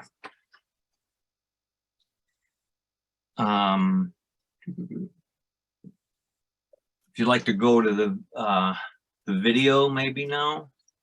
Okay. Okay. So this is, I have staked out the backyard, so you can kind of get an idea where it is. And I took a picture looking to my two neighbors and out back to the forest area, as I call it. So here's the little video of around the back area.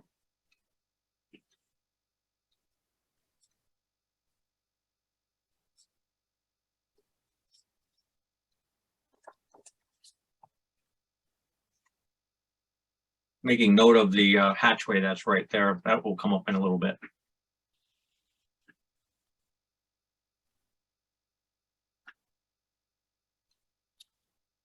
Now, the next three pictures are standing inside that roped off area at the back of the house, looking as from Route 10, looking to my left, and that's what is seen on my property line.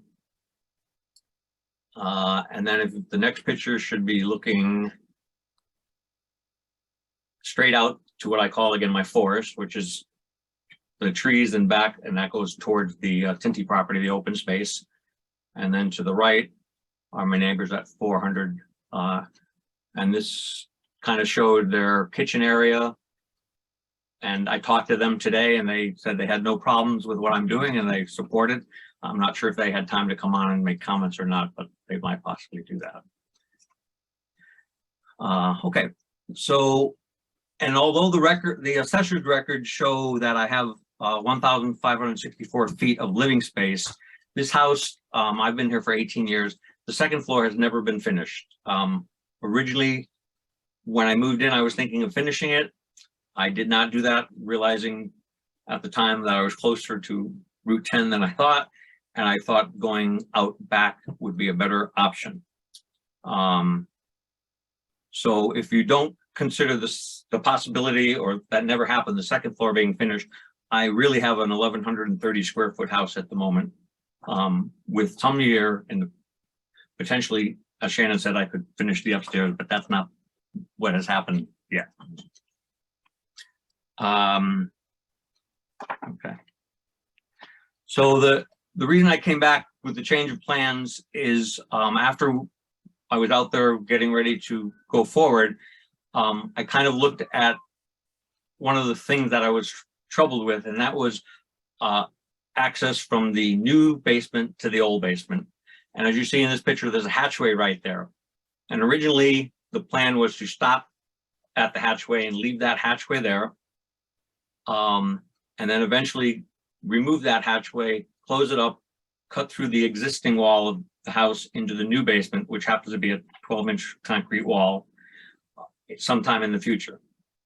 And then when I was there working on this, setting this up, if I move the wall 5 feet closer towards the driveway, so farther away from us as we're looking, which would be on the other side of the hatchway, I would not have to do that. I would take the hatchway out, and there is a hatchway that's being put in on the other end of the new part of the addition. So I still have a hatchway, but it's in the new part. And then I would be able to use this hatchway to get from old basement to new basement by putting the wall on the other side of it. So that's why I've come in for my second application.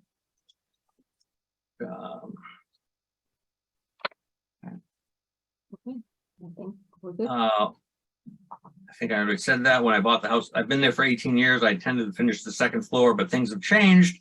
And I'm also now in my middle 60s. An addition on one floor looks a lot better than finishing the second floor.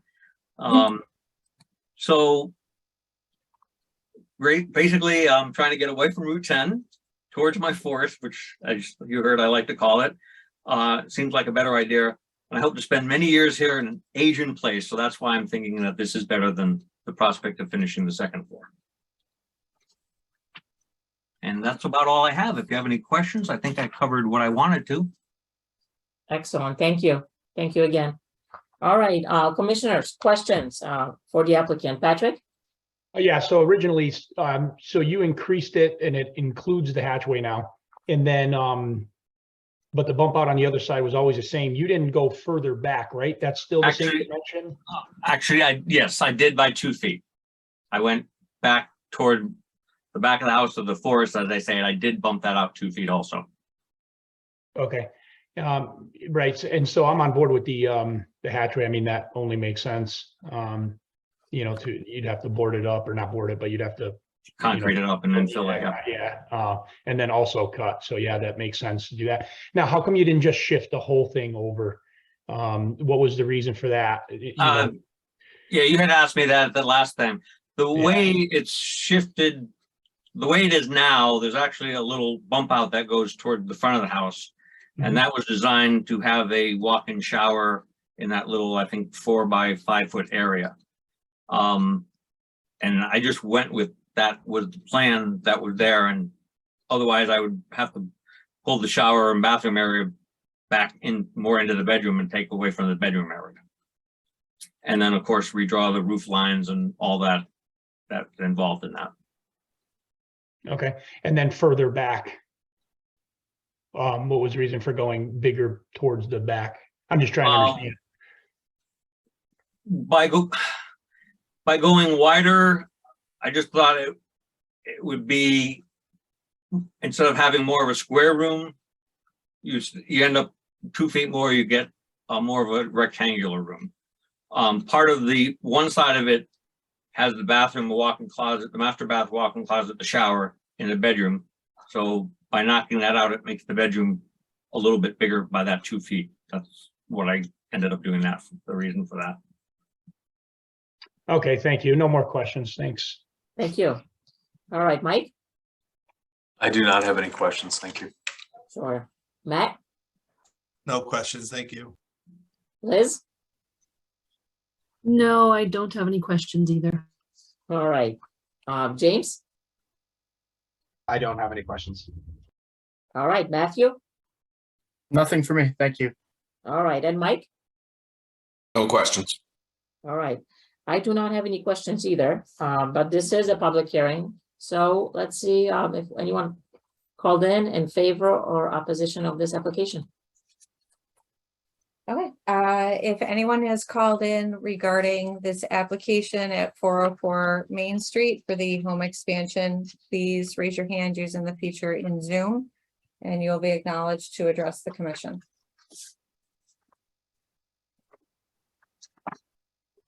Again, if anyone has called in to offer comment regarding this application at 404 Main Street, please raise your hand using the feature in Zoom and you will be acknowledged to address the commission. Okay. And Madam, there's no hands raised. All right, and I actually do have a question. Correspondence wise, nothing? There is no written correspondence that's been Okay. received on this application. Okay. I know we wanted to make sure, right, that the neighbors were aware, so, okay, good. Good. All right, commissioners, one last time for questions before I close the public meeting?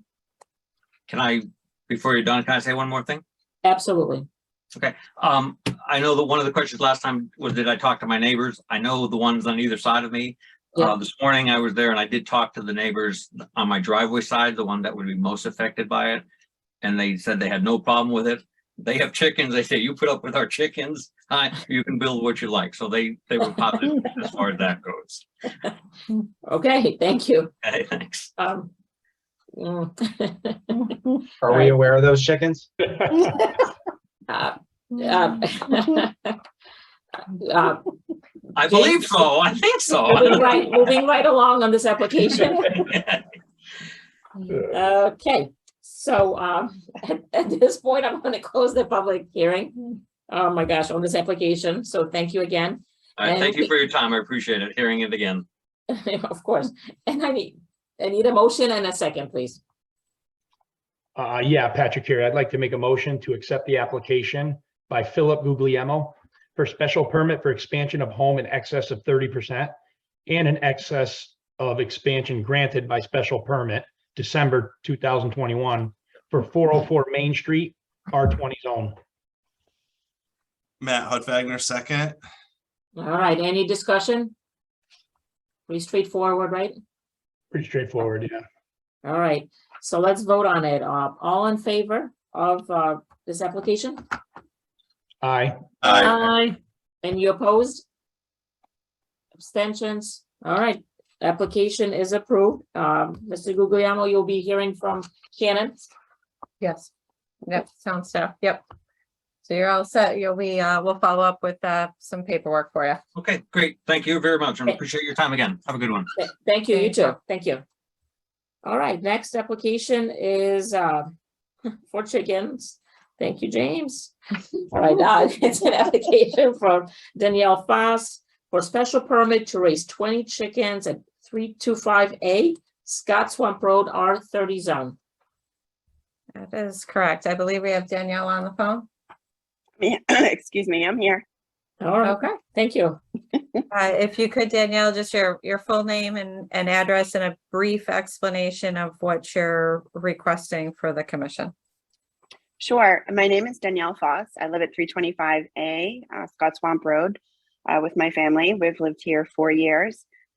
When we bought the property and got the chickens, we weren't aware that we needed a permit, which is why I'm here today. So the picture that you're looking at is our entire property, and the yellow section is where the coop is. I know in the agenda document it states that it's in the back of my yard, but it's actually the front of my yard. I don't really have a backyard. Okay. Well, for our it's behind the house as it relates to Scott Swamp Road. So from a regulation standpoint. From a regulation standpoint, we're calling it the back, even though I understand your. Okay, that makes sense. Thank you for that way. clarifying. So it's as it relates to Scott Swamp Road. Yep. Okay, so currently we have 14 birds. We've had them for 4 years. They're our pets. They only roam when we're in the yard. It's pretty close to our house because we like to be able to hear them at night. We do have a lot of critters that like to bother them from the woods that we're surrounded by. They spend their entire day pretty much here where you're looking at the coop. There's 2 little homes. The main one is the orange one that you're looking at. The chickens mainly stay in there. And then we have a few ducks and they stay in the white triangle. Wow. Cool. Yeah, they're really fun. Luckily for food, so this chicken coop actually has storage underneath in the back on the bottom. And then we also keep some of the food in our garage, which is secured in our garage. When we clean it, we actually, Stan allows us to go way back into his side of the woods, which is behind the coop there, where he used to put his clippings or his dumpings. So that's where we put them. Who does? The neighbor, so Oh, the okay. neighboring. A neighbor. Oh, okay, Yeah. sorry. That's a nice neighbor. They've got a large. He is. He's awesome. property. And he That's loves cool. the chickens as well. I didn't think I was not aware of their houses. Yeah, Set back like this. way Wow, back. Same guy used to own all of them. got it, okay. Yeah. All right. Sorry, I didn't mean to interrupt. No, that's okay. A lot of people don't know that we're back there. It's actually a really nice area. I mean, you can see from the picture that we mostly have a lot of woods around us. Okay. Do you have anything else to add, or are you all set? That's pretty much it. I know one of the rules was to have it 10 feet from the side, and it is the side meaning from parcel 8776. It's mostly in our yard. Okay. The position of the coop. So can you clarify how many birds you have right now? I do. I have 14. Okay, and plus duck or total? That's total. I have 4 ducks and 10 chickens. Okay, and you're requesting to keep 20. At any given time, when we lose them, Got it. we'll go get more. But we've never been more than probably 19. Okay. And we know the rules, so we'd never go over the 20. Thank you. Thank you. You got it. And again, my apologies for interrupting. All right, Patrick, you have questions for Ms. Foss? I mean, I guess my only question would be, so you said you're aware of the rules, and currently you're getting rid of the waste, you said on 8776, is that what I heard? That, Correct. okay. And then in Yeah. the future, if that was, so obviously one of those things or was a condition or whatever, would be that, you know, it's dealt with, you know, to minimize odor and so on and so forth. Absolutely. Yeah, so at any time that if somebody was to complain, I mean, that's something that, you know, would have to be dealt with or handled that way. No, I mean, other than that, like, you know, you're aware of all the rules, no roosters, no more than 20. No questions other than that. Thank you. Thank you. Thank you. Mike? The only thing was, I know you had mentioned the chickens wander when you're outside with them. Yes. One of the conditions of the chicken coop, you know, that we have is that they're not permitted to wander. So could you clarify that more, a little bit more? So when I say that they wander, so when I'm outside, I'll let them walk around the coop, because like when I clean the coop and I take the eggs out, but then they go back in their home. So are they not allowed out of the coop at all?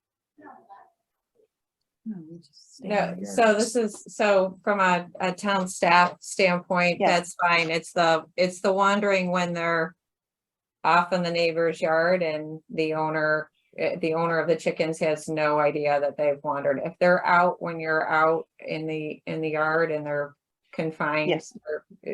or confined to your yard and it's not an animal control issue, then that is fine. Okay, thank you for clarifying. As of now, that is the case. We haven't had any problems thus far. Okay, I don't have any other questions. thank you, Mike. Matt, No questions. how about you, Liz? No questions. James? No questions. Matthew? No questions. All right, I feel like I shouted that, sorry. And Mike? No questions. I do not have any questions either. So let's see if there's anyone that has called in. Oh, this Okay, if application. anyone has called in from the public to offer comment on the application at 325A Scott Swamp Road with respect to raising chickens, please raise your hand and you'll be acknowledged to address the commission. Again, if anyone's called in regarding the application at 325A Scott Swamp Road, please raise your hand and you will be acknowledged to address the commission. Madam Chair, there's no hands raised. Okay. At this point, I would like to close the public hearing. And we need a motion and, yes, a motion and a second, please. Yeah, Patrick Carey, I'd like to make a motion to accept the application, to approve the application for special permit by Daniel Foss to raise 20 chickens at 325A Scott Swamp Road in an R30 zone. Second. Matt Fegner, second. All right. Oh, Discussion. I'm sorry, Madam Chair, should I say as presented? Because I know there was in the here in the agenda review, there, I mean, I think we pretty much talked about all the items that were on there. Yeah, I think that's fair. Mhm. Yeah, so do I have to amend that or just as presented? We'll add as presented. Matt, you're good with as presented? I'm good. Okay. Discussion. Does anyone know what we're voting on? Okay, so all in favor of accepting the application from Danielle Foss to raise 20 chickens at 325A Scott Swamp Road? Aye. Aye. Aye. Opposed? All right, it's unanimous. Thank you. Thank you for your time. Thank you for coming in front of us, and you'll be hearing from town staff. Thank you. Just, you normally send a letter? Shannon? Yes, Yeah. correct. Yep, Danielle, we'll follow up with you. Okay, thank you. I think Thank you're- you. Thank you. I said that all. Yeah, Sandy backwards. does, Sandy takes care of All all right, that, thank you, Sandy. all of that for us, thank goodness. All right, so Keeps us legal. good. Next application is from Carrier Holdings LLC. Patrick, you are not participating in this one. Correct. And Matthew, let's see here. So we need James and Matthew? No, so we've got Matthew and we had told Mike Walsh. That's right. Right, so we've got, You're right. right, Matthew is in for Scott and Mike Walsh will be in for Patrick. You're good, gentlemen? Yep, you're right. Okay. Yep. Okay, cool. Thank you. Thank you. All right, so this is an application for special permit to construct new homes greater than 3,200 square feet, 4,560 square feet at 1246 Dominique's Court R30 zone. And who do we have? For the record, this is Brian Panico from Harry Cole and Son here representing the applicant, the Carrier Group. And thank you to staff for putting together the agenda review. I think it goes through pretty clearly. So the applicant basically has submitted 2 plot plans for homes on Dominique's Court. That would be number 2 and 4. And number 2 is 3,420 square feet of living space, 4,300 total, or 4,360 total square feet. And then 4 Dominique's Court would be 3,000 square feet of living space, 3,950 total square feet of area. So essentially what the applicant is requesting is as he moves forward on all of these lots to be able to kind of have that flexibility if people are requesting to be able to build homes larger than the maximum living space of 2,400 square feet and 3,200 square feet total as the regulation would allow currently. So this is an R30 zone. These houses obviously are before plot plan, so they are still meeting all of the other zoning requirements. All the lots are over the minimum of the 30,000 square feet. Obviously, I believe this was about 2 years ago that this was approved, this subdivision.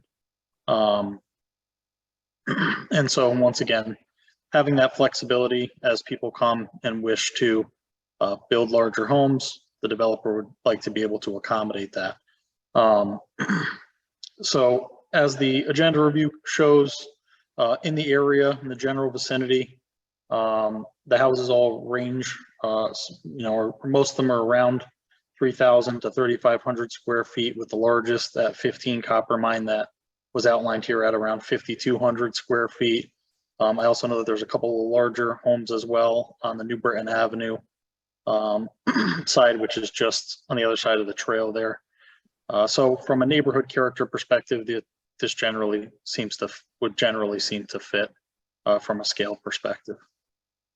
So if there's any questions, I'd be happy to answer those at this time. Or Shannon, can you pop this up on GIS, of course? Sure. So just for history, right? So this was a single family home on a, and now it's an approved subdivision of, because I believe the home is going to be demolished, right?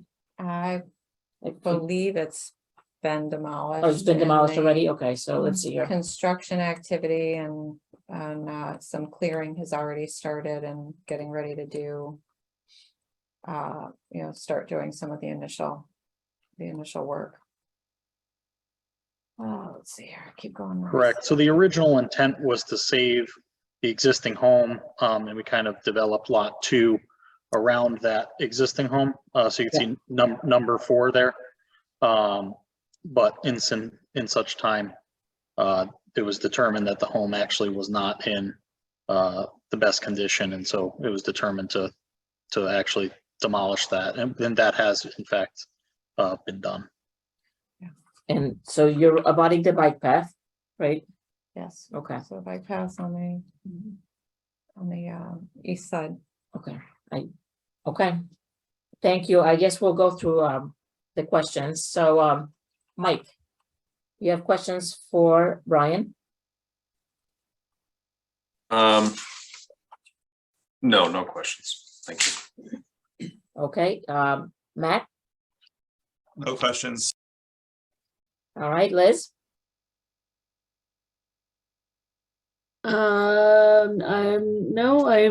This picture is helping. So no, I don't think I have any questions. all right, James, No questions here. Matthew, No questions for me. Thank you. and Mike. No questions. Okay, so I was just curious, I don't want to say you, Brian, but so the applicant feels that there's a need for larger homes? I'm just thinking of the economy and just kind of throwing it out there. So I believe that the two homes that they've actually got are looking for the building permits on. Those are homes that they have interested parties in, I believe. I'm not 100% sure on that, but that's my understanding.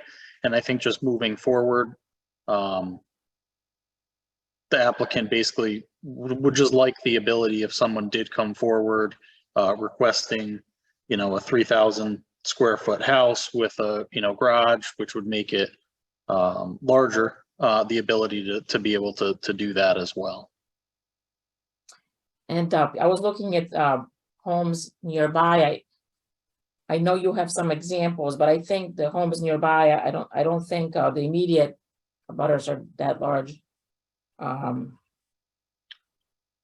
Yeah, so house, I think, I think number 15, as you can see there, the agenda review shows that that's a total square footage of 5,200 square feet. So that's even larger than the largest. That's about almost 1,000 square feet larger than what the lot 2, which is the larger of the two on this application we're requesting. And then 8, which is directly across the street, that was 3,350 square feet total. So slightly smaller than the smaller of the two homes as well. And then if you look at like number 987 and 983, those are also larger footprint. So these are generally smaller footprints because they're stacked up and down, but because of that, it increases the total square footage there as well. Okay. Okay. All right. I do not have any new questions. I guess, Shannon, it's time to turn it over to anyone that may have called in. So if anyone's called in to offer comment on this application at 1, 2, 4, and 6 Dominique's Court, please raise your hand using the feature in Zoom and you will be acknowledged to address the commission.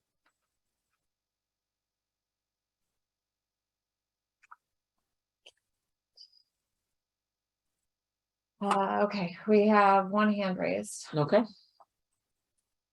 Kat, if you would go, you should be able to unmute your microphone, your full name and property address, and then your comment for the commission, please. Yes, hi. My name is Kat Olszewski. I live at 120 Red Oak Hill Road. Yeah, right there. My question is about this housing expansion. Are they gonna go up like to the 3rd floor, or they're gonna spread out?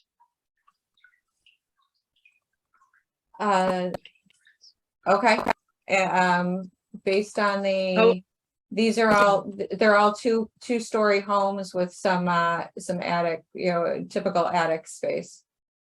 Okay, so you actually gonna be the applicant actually asking the permit to expand it wider, not go higher. Correct. It's the overall square footage is what the applicant's asking for, and in many cases, they're getting this extra space by building out over the garage. Okay. Loosely, and yes, a slightly larger footprint. Okay, thank you. Thank you. No comments. Okay. Okay, if anyone else has interest in this application at 1246 Dominique's Court, please raise your hand using the feature in Zoom and you'll be acknowledged to address the commission. Knowing, I didn't know the garage. Yeah. Okay. All Madam set. Chair, I'm not seeing any other hands raised at this time. All right.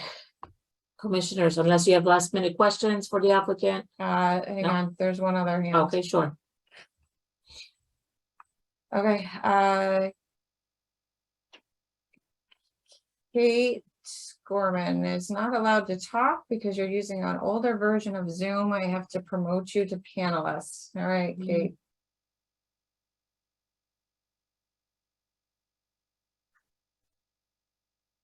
So, Kate, you should be able to unmute your microphone, and if you could, your full name and address. for the commission. Hi, Kate Gorman, 21 Copper Mine Road in Farmington. Okay, if you could. Oh, okay. Sorry. What is the acreage and the amount of square footage? What is the zone for this area? R30, so 30,000 square foot minimum.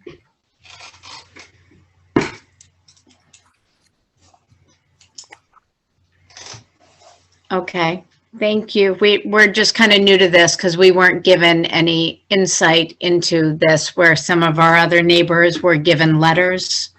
So we were a little bit shocked that we weren't included. But thank you. We'll try to figure this out. Well, You're this is probably beyond the 200-foot notification. Okay. So they're only obligated to mail notification to residents within 200 feet. And there's a sign posted at the front of the property. Okay. Okay. So they are within that, what it is zoned for. So even though they want to go larger. Correct. So the request for a new home that's in excess of 3,200 square feet total requires, and it's a subdivision with less than 6 homes, requires a special permit with the Town Plan and Zoning Commission. So that's why they are before the commission this evening. The subdivision was approved. So the subdivision was already approved back in April of 2020. So Okay. this is solely with respect to the size of the home this evening. Okay. Thank you. Thank you. And just another note for any of the concerned neighbors too. All the houses still have to meet all of the other zoning requirements. So it's not as if we're saying, that the applicant would like to build a home larger than the zoning allows with respect to coverage, building height, all of those other factors. It's just simply square footage over this threshold that's part of this specific regulation. Yeah. Thank you. Thank you for the clarification. And that's why we have these checks right in place.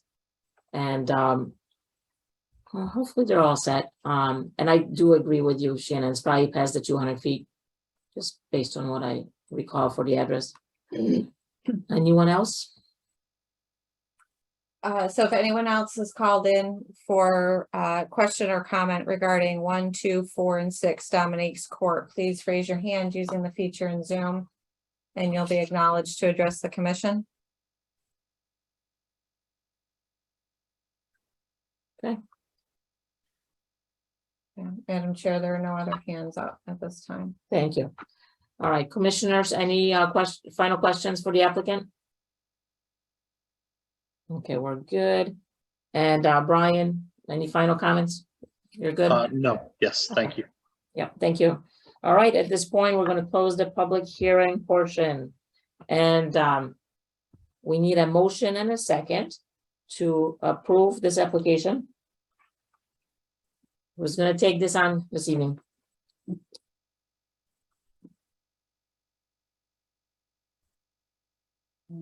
All right. Go ahead. I was going to I'll go. Go ahead, Liz. I'll go. Don't all rush at once. Go That's ahead, right, I Matt. know. I was just looking for the right words.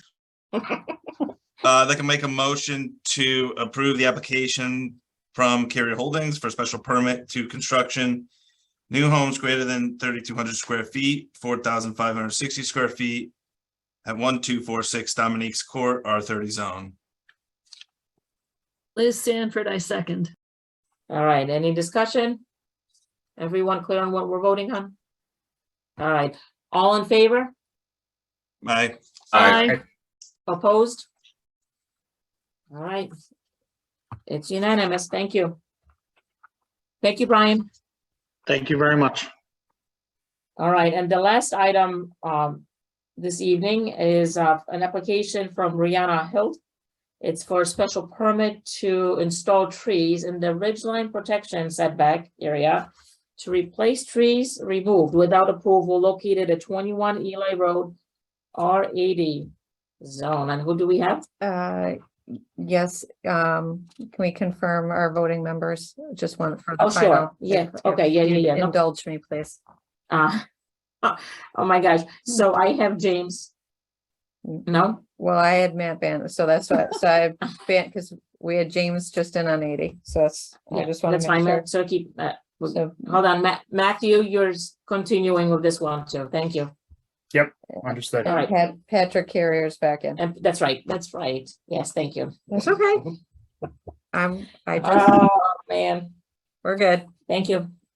We need to do like buttons, no? Okay, never mind. All right, so Things like this are easier in person than they are. for sure. Do we have Brianna Hill? So we have Brianna and we have some of her consultants. So I don't know, Brianna, are you starting or is Brian starting? And I believe you're Low history. yeah. And Marcion is the arborist, correct? Yeah, he said he's on, but it didn't give him like a option to presenter. So I don't know Yeah. how you add that, but I got it. I'm just promoting him to a panelist if he goes there. He just accepted it, so he's good. He now has full access to audio and video. okay. So I guess I'll start just to give the generic feedback, and then if Brian or Ed have anything to add in. I'm Brianna. This is my wife Natalie. We moved to Farmington about 4 months or so ago. We are both in the real estate industry. I own a real estate lending company. My wife is an interior designer. We moved from West Hartford because we wanted to have some land and some privacy, and we built this home from the ground up. You know, we put a lot of love and a lot of effort into this home, and some exciting news is the home actually just got awarded Best New Home of the Year. They're like a Hobie Builder Award in the state of Connecticut. So, you know, it's definitely getting some recognition for the town. And we feel as if we were really good residents while we were building. We had a really good rapport, you know, with the inspector and with the town. And part of my career, I have to look at plans and permits and follow guidelines. So we felt as if we were being, you know, really compliant the entire time we were building. When we bought the land, the original plans, and I might botch this, but the house was smaller and it was approved much closer to the ridge line.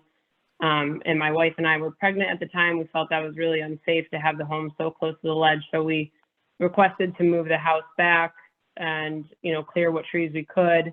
Any additional trees that looked dangerous, we requested to get those approved throughout.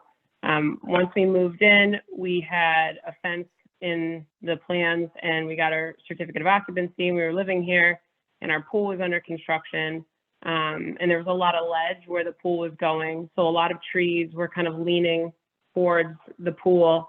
And growing up, one of my good friends died from a tree falling on him. And one of my clients was paralyzed from a tree falling on her. So trees leaning towards an area when we might be with children has always been a point of contention to us. So I quickly gazed over, and I still to this day get the two confused, either the ridgeline or the conservation easement, and saw something along the lines of how you can clear dead trees that are on the ground for either aesthetic or safety. And then if there are other dead trees, you may take those out. I wasn't of the impression that I had to call to, you know, take dead trees out. There was about 20 large, dead, rotted logs already on the ground. And so we had hired a tree company, not the arborist that's on, a separate tree company, to take out the trees that were dead. And they basically ended up taking out more, obviously 5 or 6 were alive, to get to the large dead logs that were also on the ground. And it's also really difficult to get our seal fence in, so they ended up clearing more than we actually expected. We are very apologetic for that. We moved up here for privacy. We're 2 women. We don't want to be down at the polo fields looking up at our house. It's not really interesting to us. We planted over 150 trees. So we definitely love trees. This isn't about vanity. It was just more so about safety, to be honest with you. So we're just on here to kind of tell our story and ask for some forgiveness here. You know, we didn't intend to do any harm to the town of Farmington by any means, and or the trees. We left the stumps for erosion control and put a fence in for safety. So, you know, we're here to hopefully request that some of the fees be either eliminated or not to require to change our fence. Our fence is a metal fence, and one of the pictures I put in the application shows that down our hill currently, there's probably another 20 large logs, that trees that have also fallen. And so it worries me to put a wood fence that would require maintenance. It's really steep and dangerous back there, and I don't want the liability of having somebody to go back and constantly maintain that. And in regards to like the markers with the steel posts, it does kind of impact our careers, the fact that the house won these awards, and there's going to be a lot of shoots and photo shoots. We put a lot of money into the landscaping and like I said, added 150 trees. So to have like the steel post that I read on the letter with the markers on it just feels a little, you know, steep or whatever the proper term would be. So, I mean, we just wanted to come on. We're going to restore and add, I believe it was 9 or 10 new trees. And obviously my arborist can speak better to kind of the woods and what it looks like back there. I know there is an application. I've never done this before. I don't know if there's images and things to show you guys, but if there is, I'm not sure how that, Shannon, if that's something you show or what, but that's really all I have to say. And I don't know if Brian or Ed, if you guys have anything to add. Yeah, so Brianna, I've got your entire application, including, so this, we had up on the screen, the arborist report, and all these documents were shared with the commissioners in advance of the meeting. Along with so all of your full application, as well as all the documents, the agenda review and documents that I had. So everything I had sent to you was also shared with the commission. So everything has been shared in advance, but for the record, on the screen is the arborist report, and then the partial as-built survey with the restoration plantings prepared by Brian Deno. And this is Brian from Deno Land Surveying. Sure. Can you put the as-built back up that shows the area and zoom into where you were before? Certainly. In this area here, you can see it shows the ridge easement line there with the dimensions on it, where the hand is now, and then it shows where the limit of clear is that went into the area. In that area, I located the stumps because none of the stumps were removed. Back in early August, we went and located the stumps. The arborist went out and inspected the site, and he made a recommendation of what kind of trees to plant in the area. He dug some holes and found the digging hard, but he did find some maple trees that he felt would survive in this area, and told me how many to show on the plan. So what you're looking at on my plan is 9 trees of red point maples, autumn flame maples, and red sunset maples. And the 2 circles on each plant shows the size they would be when they're planted and the size they would be at maturity in like 20 years. So that is the leaf spread now and the leaf spread in 20 years, and that would pretty much fill in the entire hole And that doesn't even take into consideration, you know, the undergrowth that continues to grow there now. This was not done to create a view, and if you look at the pictures that we turned in with the application, it did not create a view. There were some dead trees in there and some smaller trees that were in the way when you cut, and I've spent a lot of time in the woods cutting trees, and I'm sure her arborist has too. And, you know, when you cut down a tree, you need to make an escape plan in case the tree goes the wrong way. So I'm sure he had to cut more than just the trees that he was after, but he could speak better on that. I'm sure that part of the application or part of the views I've seen go around are pictures that show the patio is a little bigger. And, you know, part of the town's review is they want us to put in a stockade fence to prevent more incursion into the easement area. Well, at this time, all the construction is done. I don't see any more reason that she would go in that area, and I don't see the need for that stockade fence. I mean, if you want us to post your placards on some trees, that could be discussed, but to put in signposts and a stockade fence, it doesn't help with what we're looking at. You know, she's in trouble because she went in and cut trees in the conservation area, and now she's willing to plant new trees. And her construction is done, that the only thing she would ever do now is just maintenance. And the arborist may be able to talk more on that. I'm happy to Well, and I answer. just wanted to point out in the picture that was just shown a few seconds ago, Shannon, down the hill. That's an image from my office looking down the hill. And actually, one of the neighbors down at the hill wanted to try to be on here tonight, but he waited as long as he could. But as you can see, like that, a lot of that is similar to what we cleaned up. There's very large dead trees that have fallen and are, you know, sure, aesthetically they weren't nice to look at, but some of them were like encroaching near kind of where some of our pool equipment might be and certain things. And so that was some of the regular cleanup we thought we were allowed to do. We understand that when doing that, it did end up taking some other live trees. That's what we're, you know, apologetic for. But, you know, it looks like that all throughout our backyard. We have another acre all the way down the hill.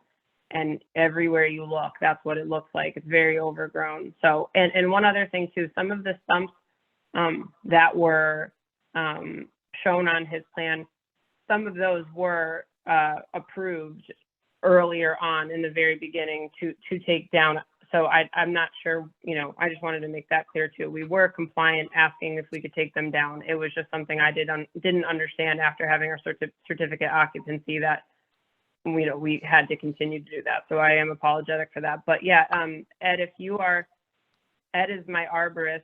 He's not the one that cut the trees, but he is who I hired as an arborist.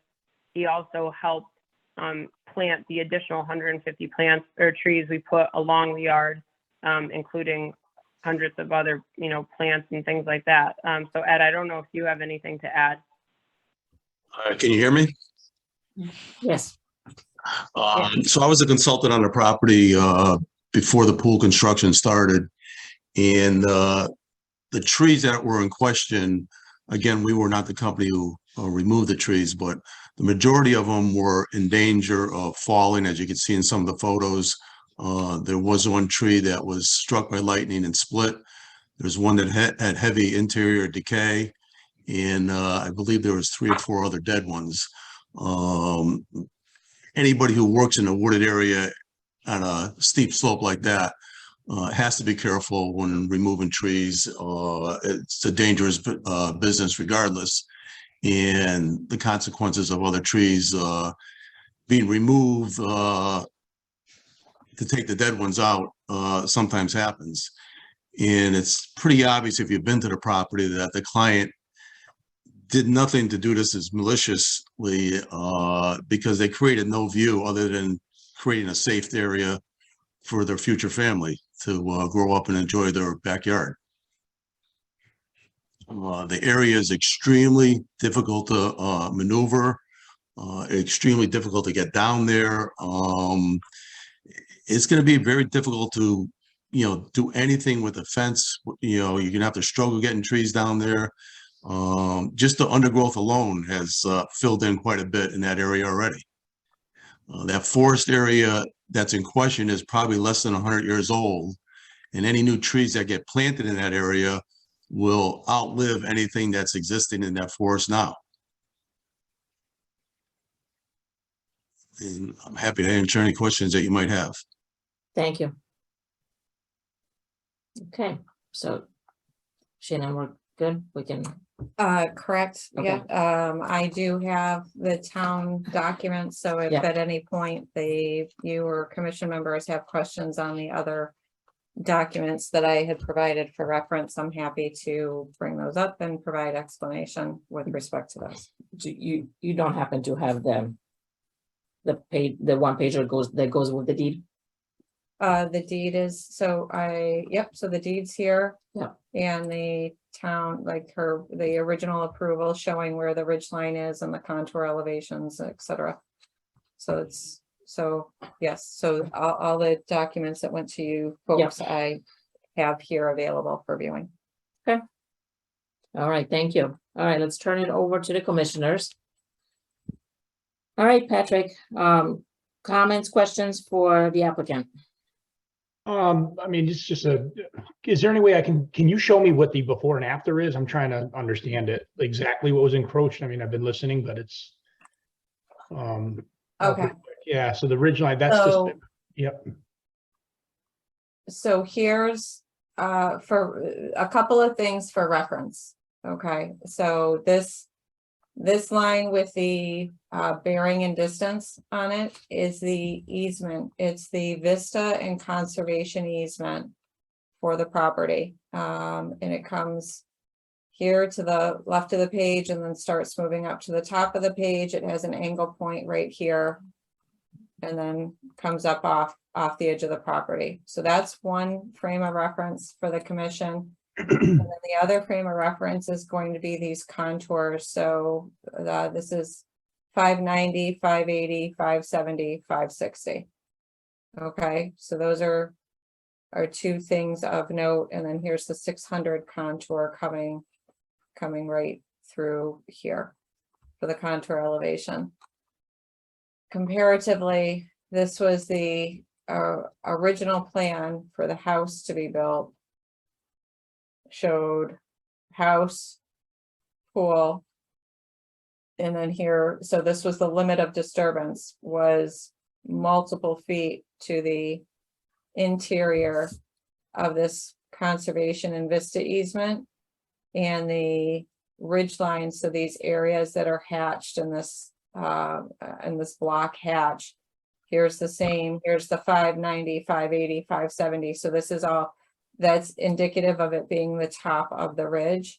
And then everything else behind is within the 150-foot review area for the ridge line. And then for existing lots of record, there is a 75-foot ridge line setback area. And so these by definition are meeting the definition of the ridge line. It's a certain slope for a certain distance.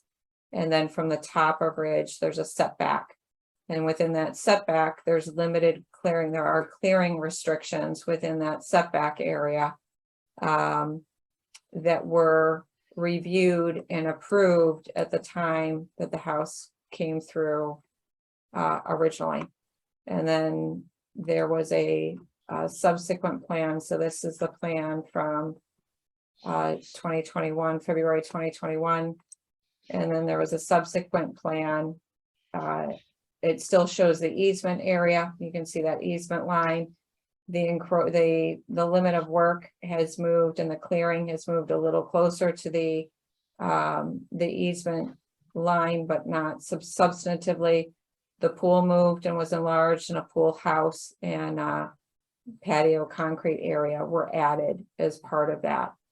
So those are your, does that help, Patrick, for a frame of reference? Yeah, and I'm trying to follow it. So the original, this is not the original now. There was one before this, and then they had come back again, or at least. So they came out, so this is the original, and then they Yep. came for the pool, And then now this is the restoration plan after the fact. So this is after the tree clearing. And this, so the trees were all cleared. So here's the easement area, the Vista easement area. Yeah. So the trees have all, these trees were cleared. Excuse me one second. The trees were cleared in the, in this easement area and into the ridge line, because the ridge line is here at the 590, 580 elevation. And the fence was installed in the Vista. What? The fence was installed in the Vista, in the conservation easement area and in the Vista easement area. Which this board doesn't even have authority to waive anyway.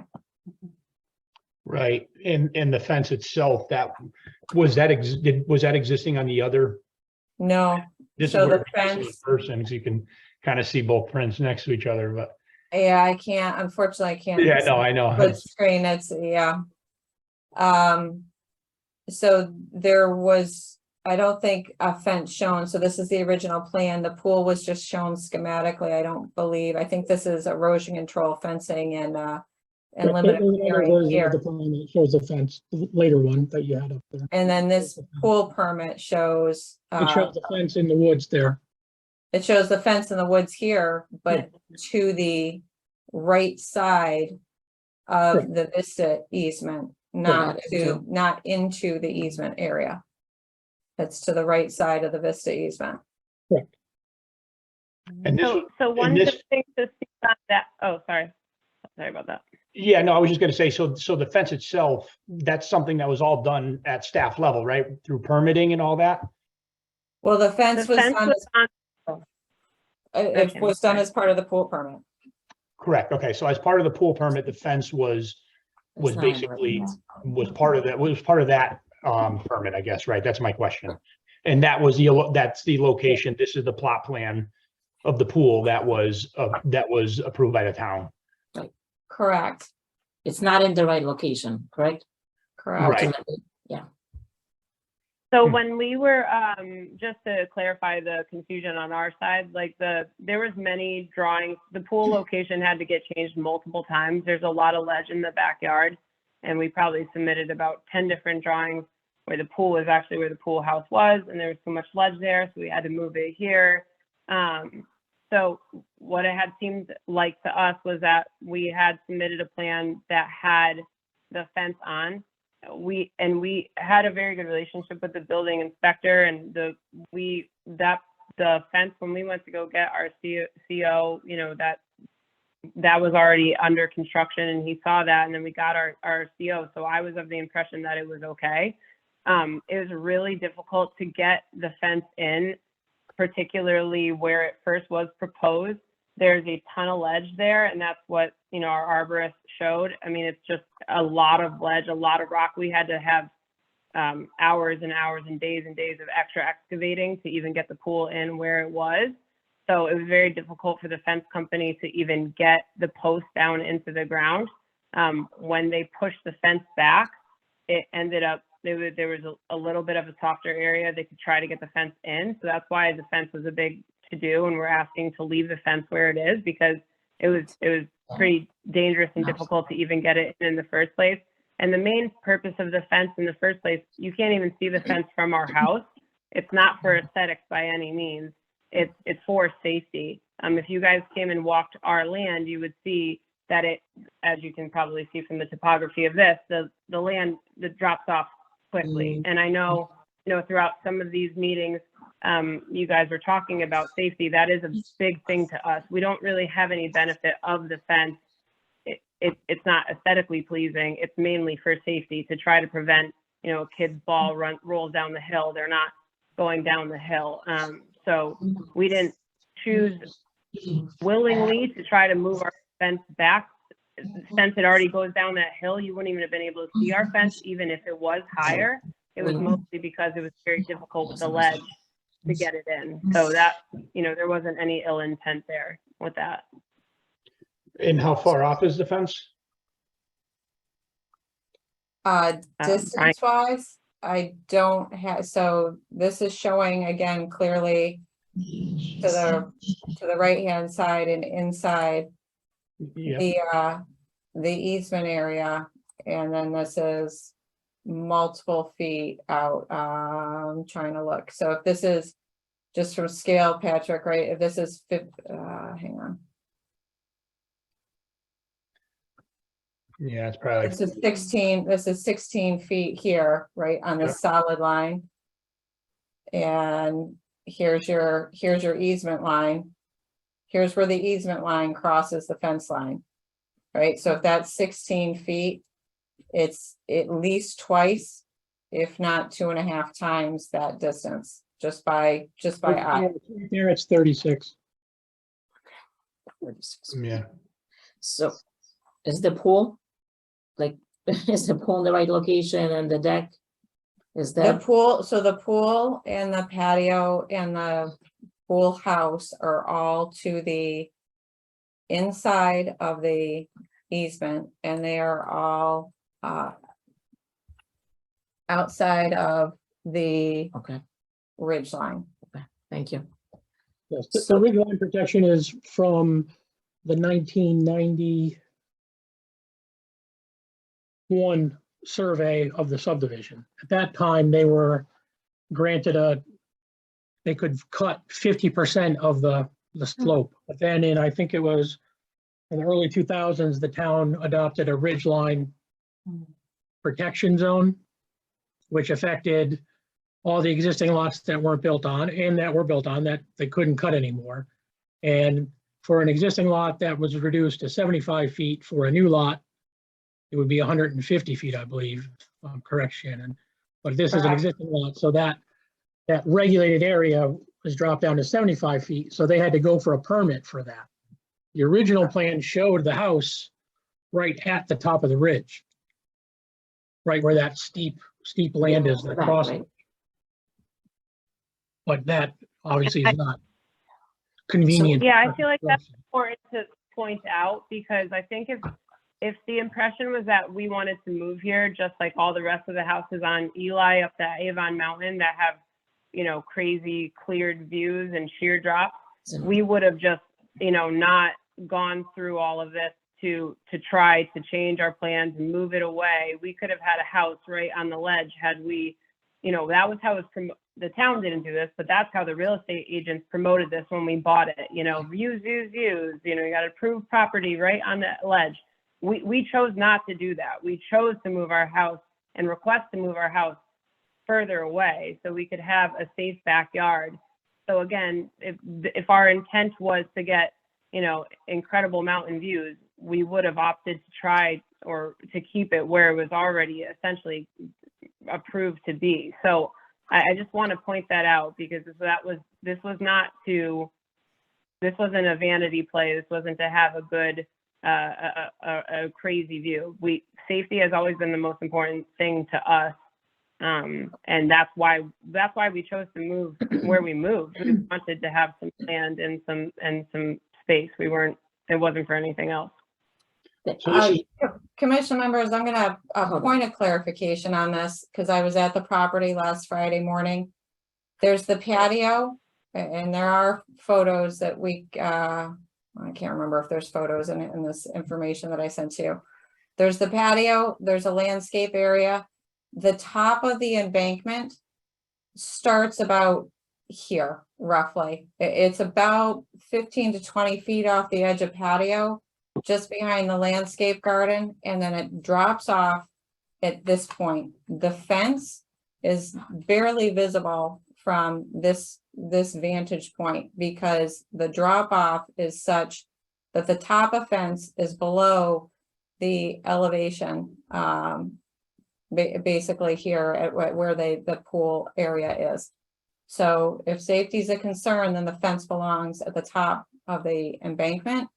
And the commission does not have the ability to waive any of the provisions of the easement. And the easement specifically says there's to be no changes. We can go through and read this easement if we need to into the entire record, but there's a conservation easement and a vista easement. Nothing's supposed to be constructed in the easement area.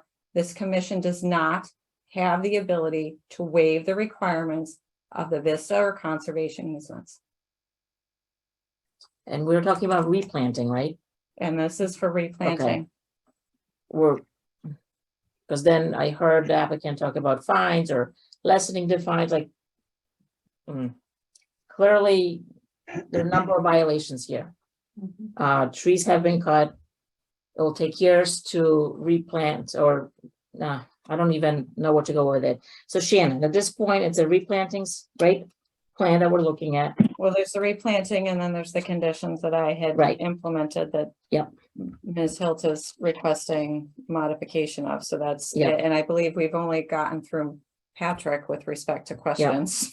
That's I don't true, think yeah. we've Yeah, and just for the record, Mr. Sear is on the phone. Okay. And Bruce has worked on this property, all the way through from the time they first started construction, even I believe with the original application. I don't know if it was Bill or which town planner at any point, but Mr. Sear is on the phone if the commission has any questions regarding history. Okay, so Patrick, continue. We'll go through all the commissioners. Yep. Yeah, so I guess it's more of a comment. I look at the fence and it's not a little bit off. I mean, it's way off. I guess I'm struggling to understand how, when I look at this plot plan, and I do remember this, this is an as-built at this point, but it came back before, there was a lot of back and forth because of the sensitivity of the area. So I'm really wondering where the breakdown is and how that was lost along the way, and now the damage is done. So that's just a comment. When I look at this, like I said, if it was 10 feet, that's one thing, but I mean, I'm guessing there's 60, 70, 80 feet.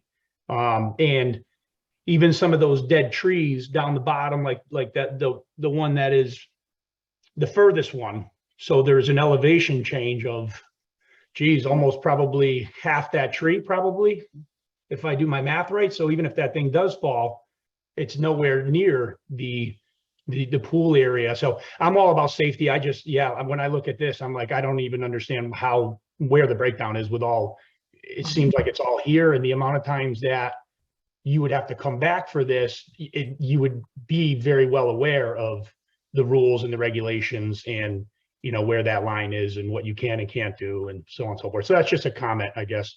I'll leave it at that. Thank you. All right. Thank you, Patrick. Mike? I certainly don't think they made this clearing for review. Shannon, it's been a few years. Could you just refresh me what's within the commission's purview? At the moment, it's just the review of the tree planting. Just the plantings. Right, because the fine is a zoning enforcement officer item, and so it doesn't really reside with the commission. And it can be appealed to court. And the easement, so it's the plantings. I've included the fine as a condition so that the commission knew and had a history and understood that fines were implemented for this. But in the easement area, Mr. Bruce, if there was a change to the easement, that has to go through town council, is that correct? Yes, that is correct. Okay. So. Okay, so I'll just simply focus on the plantings then. The town satisfied with what the proposed plantings are? Is sufficient? You're asking staff if we are?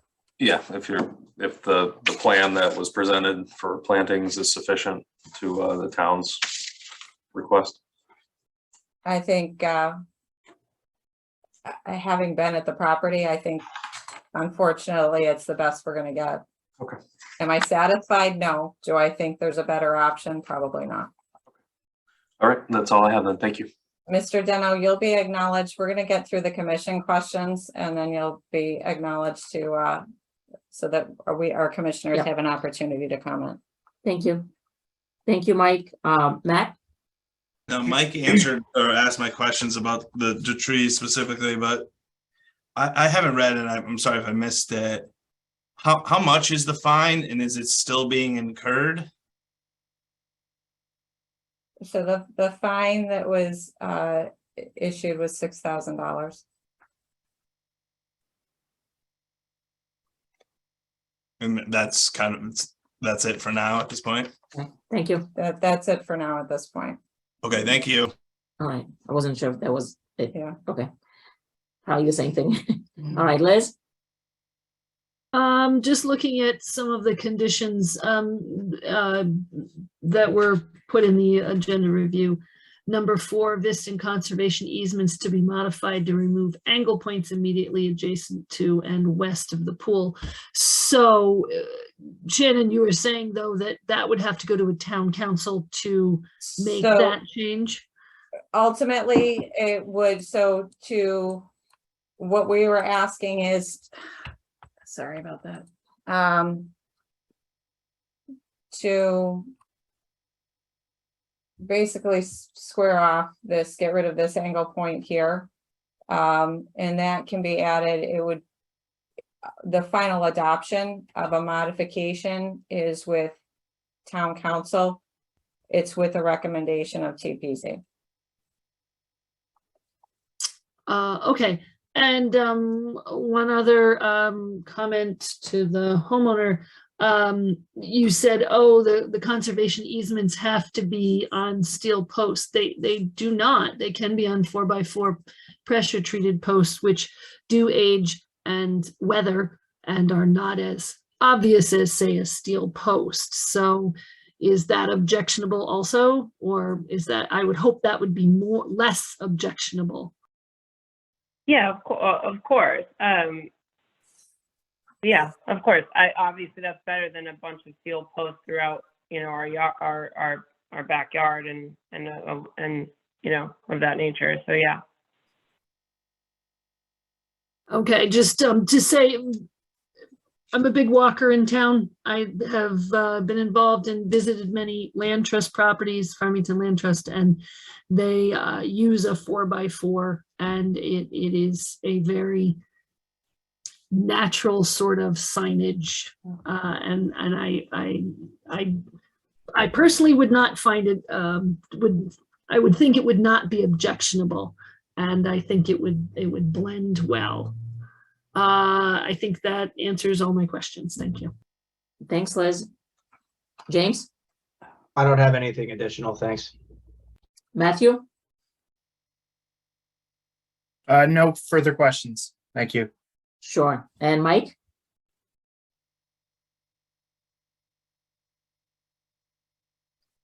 Mike Walsh? Oh, he signed out. Oh, He's not on anymore okay, good. at 9:16. All right, maybe something doesn't, Okay. that's fine. Mr. Deno has his hand raised, madam. Oh, sorry. No, You no, no. didn't- You have your, no, Yeah, no, I skipping it, just, which is not, no, I'm just speechless because I do remember this application. I do remember it fondly.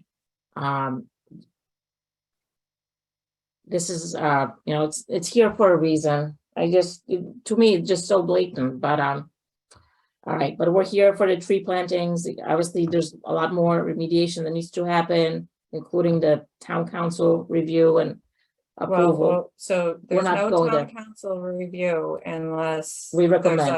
a modification to the easement, and then it would require a recommendation. It's simply a recommendation. How about this fence?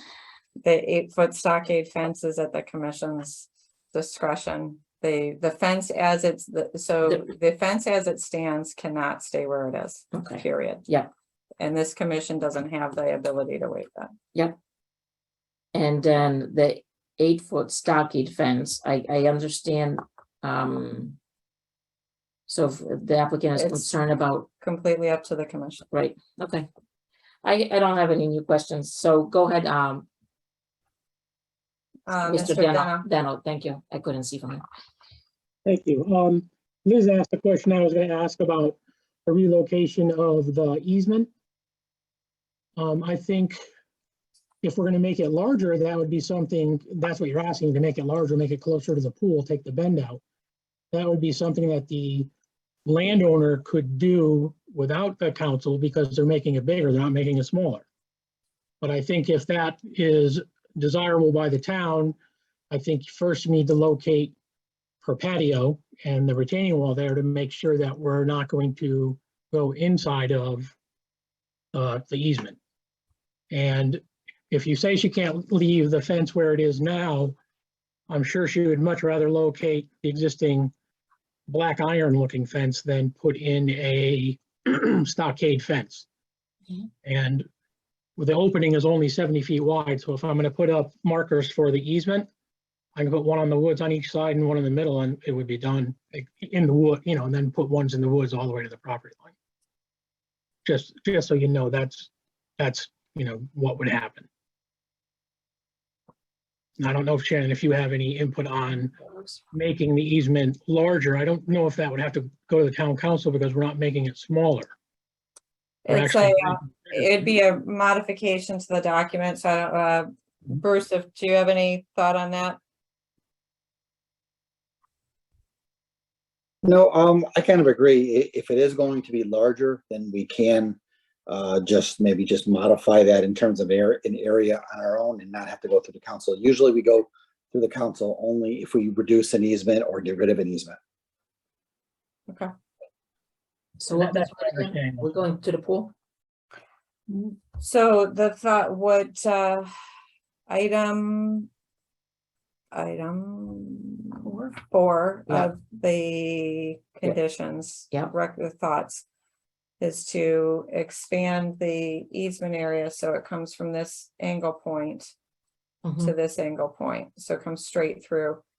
To Mr. Deno's point, we need to make sure that landscaping and the additional area around the pool would not then encroach. It doesn't, you know, obviously that doesn't make sense then. It doesn't show this is a partial as-built to pick up the corners of the patio. It's not a complete picture yet. But that was the recommendation, is to come from this corner down to this corner and get rid of that angle point, just square it up kind of along the top, really where the slope breaks. So. And then there would be, what we do is just redo the easement documents with the expanded area, that adding this triangle in. Yep. So the homeowner has to agree also, or we demand it, like? Well, I mean, I guess it depends. So we can ask the homeowner and see what she has to say about it. Okay. I'm sorry. I want to make sure I'm understanding, because I think that's part of I know to you guys that this was very obvious, but to be honest, it is hard as a homeowner when you're in construction. And we really did not know, there wasn't markers. We did not know our fence was moving 20 feet off. When there's a group of people putting your fence in and they're saying, we're having a really difficult time with ledge here. To your point, Shannon, I agree. I would have chosen to have the fence closer up to the house. You have been there, you would see that we don't get a view, so it doesn't really do anything. It was just one of those impulsive decisions, like, we're really having a hard time here with this level of ledge, we have to move it down, that we agreed to. It's easier, I think, to see it like this, but at the time it was not easy to realize or see, or something that was in the forefront of our mind. And to be completely transparent with you, I think we ran through that easement we bought this land almost 19, 20 months ago. I really did not know, honest to God, that the fence had anything to do with the easement or anything like that. That's the honest to God truth. So my request would be, fine, if we have to move the fence, that's not an issue. I would just request that we could keep the same fence, because it was a very expensive fence. It is an aluminum strong fence. I think it will hold up better if more trees do fall down. From the pictures you've seen, it does happen often, than a wood fence would. That would be the one request, but we can move it to where is appropriate. But sidetracked. In regards to your question, I just want to make sure I'm understanding what you're saying here, because I don't know what line you're referring to. If you could just show me with your cursor again, so I understand better. Sure. So the It's the easement line, so it's this, I understand there's multiple dash lines, so I'm gonna zoom out, I'll zoom out so you can see the whole thing, and then I'll zoom in, I'll zoom back in. So this easement line that cuts through, and then it comes back down at an angle, and then down and around. The thought was to take this angle point here and come straight down here, assuming, and as Brian pointed out, we've got to make sure that it's not capturing in where, I know you've got the little retaining wall and the pool equipment, so it has to get located, and then perhaps just come straight down, and then the fence line could be just on the inside. We'd want the fence line moved to the inside of this easement line. Yeah, so all I would say in regards to that is, you guys don't have these images unless you do have them when you were there the other day, Shannon, to show, but there's a little retaining wall behind the pool that has a tree planted. Natalie and I lost our son, and that tree has his ashes in it, so it's a very important memorial tree to us, so I definitely don't. It's her father. Yeah, it's her father and our son's ashes in it. So I'd rather you guys find me more than ever try to touch that. Like, that's really important to us. So I don't want to do anything that affects that. Absolutely, that's fine. So we'd make sure. So again, we would need the as-built, which I think Brian perhaps was going to be completing here shortly. Was completing the as-built, and then that could get located. I agree wholeheartedly. No, it would be no one's intent to disturb that at all. So, but we get the fence line and get the easement line adjusted accordingly. Is that something that you're agreeable? Like, I think the next step, if we wanted to continue this conversation, then in the thought that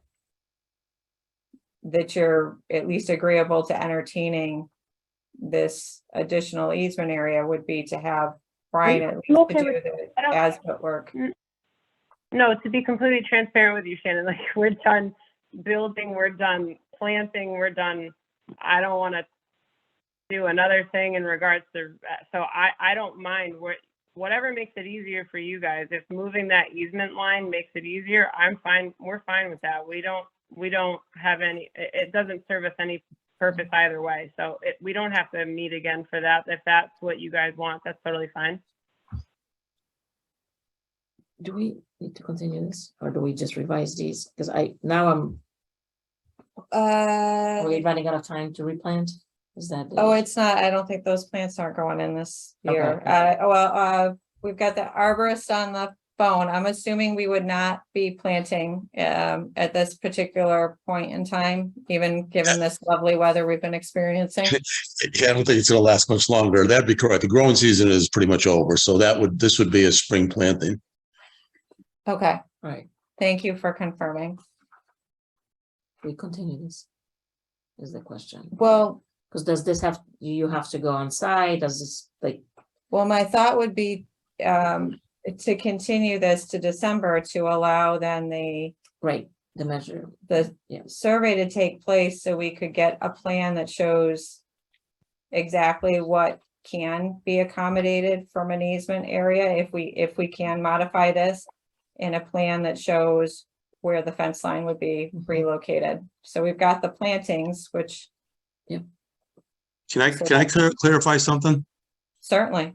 That the thing that you're referring to as a retaining wall is actually a sitting wall.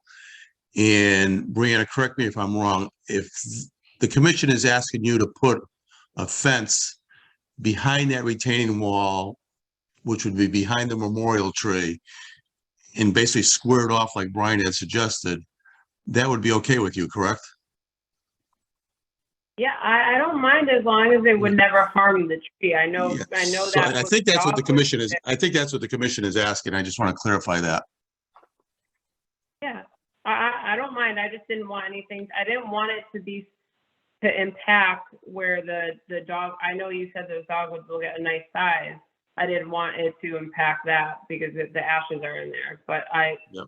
Again, looking at these lines, these like, this is, I don't know, it's, this is like a different language to us. I don't know what, like, so if I walked back out there with you, Ed, and you showed me, but I get the gist more or less.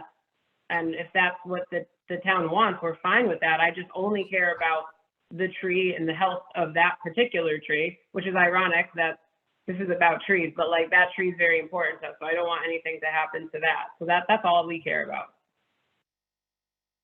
So I think if Brian does an as-built showing where that is all located, that kind of answers everybody's questions. He can relocate that fence where the commission would like it, behind that sitting wall, and That is correct, yeah.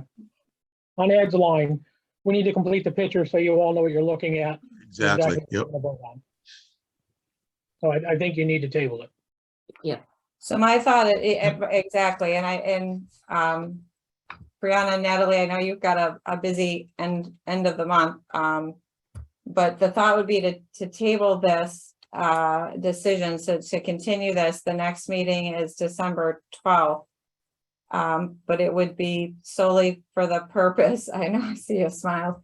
It would be solely for the purpose. Natalie's gonna pop any day now, and this is our first child, so I don't know if he's earthbound child, so we may be in a hospital, but can somebody else, can Brian come on and present for us? Because I do not. To the commit to that. extent, yeah, so to the extent that you and Natalie are comfortable, we would just want to make sure that whatever they're presenting, you've at least seen, and that you're Oh, yeah. agreeable Yeah. with what is being presented on your behalf. I understand that it is very likely that you will be busy and otherwise occupied on December 12th.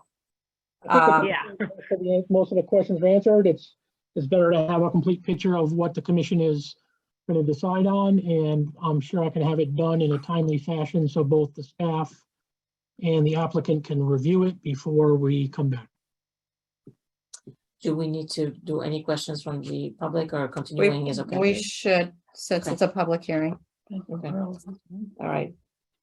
Let's see if there's So, anyone. we will, it's a public hearing, so we will check in if anyone from the public has called in regarding this application at, where am I? 21 Eli Road. Sorry, folks. Please raise your hand using the feature in Zoom, and you will be acknowledged to address the commission. So again, if anyone's called in regarding this application on 21 Eli Road, please raise your hand to be acknowledged by the commission. Madam Chair, there are no public comments. All right, so we need a motion and a second to continue to December 12th, please. And that's, can I just throw out one more Yes, that's question or thing? Yep. The applicant brought up using the existing fence. I was just curious what that looked like, or if you could get a picture of it for the next time as well, that'd be helpful. Unless one exists, but I didn't see it. Hang on. It's a steel, it's an ornamental pool. It's a aluminum clad, black aluminum clad pool, the typical pool. fence. Got it. And how, Yeah, it's not a second one. how high, how Yeah, tall? if you go to the, right down to the, keep going to the picture that had the, that I sent of the, down the hill with all the logs and stuff like that, that were fallen. Yep, see, Oh, I right there see. at the top left corner, bottom left corner, Matt, you can kind of see it. It's like, Yeah, it's for like around the pool, like 4. Yeah, it's a typical. I it's said- about 54 inches tall, I believe, or it's almost, it's taller than your standard 4-foot one, that's for sure. So Okay. that would be our only request, I guess, is that To try to keep. just the keep it and move continuity. it, move Yeah. it. Yeah, Okay. that would be our request, yeah. Someone snap a picture. We can certainly, I think Bruce and I have picture, I just didn't, No it's problem. not, we took a few pictures when we were there last Friday, so Okay. I believe there's a picture. I just don't have it in the information that I sent out to Okay. everybody, so it's not here at my fingertips. Yeah, no worries. I was just, Yeah, but it's No, a no. standard, it's, so rather than a stockade fence, it's the picket, which That's fine. I think that's a reasonable compromise. If they're agreeable to modifying the easement, then I think we can be agreeable to not have the stockade fence. All right. Thank you. Thank you. Thank you, Matt, for the question. All right. Still need a motion. and a Yeah, second, right? motion, yeah, no, I'm good. Yep. Motion and a second, please, to continue this application to December 12th. Yeah, Patrick Carey, I'd like to make a motion to continue the application by Brianna Hilt for special permit to install trees in the ridgeline protection setback area to replace trees removed without approval located at 21 Eli Road in an R80 zone. Matt Hutchbagner, second. All in favor? Aye. Aye. Aye. Opposed? Okay, we are good. Okay, Thank- thank you everyone for calling in. Thank you. Good night. Good night. Good night. All right, All right, and commissioners, I lost my agenda. accessory apartment check-in. Oh, yeah. Planners report. I don't, Anything for tonight? no, and actually the accessory apartment's probably gonna get bumped because I've got a couple of other things the town Okay. managers asked me to look into, so that'll probably come up in December. Okay, Uh, so nice, a short regarding meeting, events. December 12th. a nice short meeting on December 12th. That's all right, just, it's the holiday. Come on, Shannon. Well, we already Okay, had hope springs eternal. two, I think we already had two hearings. Yeah, I and know. Another application and now Just this one accepted. continued, so, Okay. So- Bridge? Did you see the bridge? in Unionville? The bridge is painted. Yeah. It's not finished, Right, but no. it's further, Okay, thank you. it's moving along. Yes, so thank you for that. I know you had that. I was out there with a paintbrush myself. Yeah. Oh, my gosh, all right. But the pocket park, so the pocket park's moving. That, So that I wasn't laying bricks either, but the pocket park is all the concrete work's done and the cobbles are done, the benches and the bike rack are in. And the kiosk, the anchors are in for the kiosk and it should be, I'm not sure if it'll be in before the end of the year, but the anchors are all in. It's already in prime to go. all right, thank you. Any questions for Shannon before we do the agenda? Excuse me, the minutes and then say goodnight? We're good, okay. All right, we need a motion and a second to approve minutes from October, please. Yeah, Patrick here. I'd like to make a motion to approve the minutes of the October 24th, 2022 Town Planning and Zoning meeting. Liz Sanford, I second. All in favor? Aye. Aye. Opposed? All right, 9:58, meeting adjourned. Go vote tomorrow, don't forget. Oh, yeah.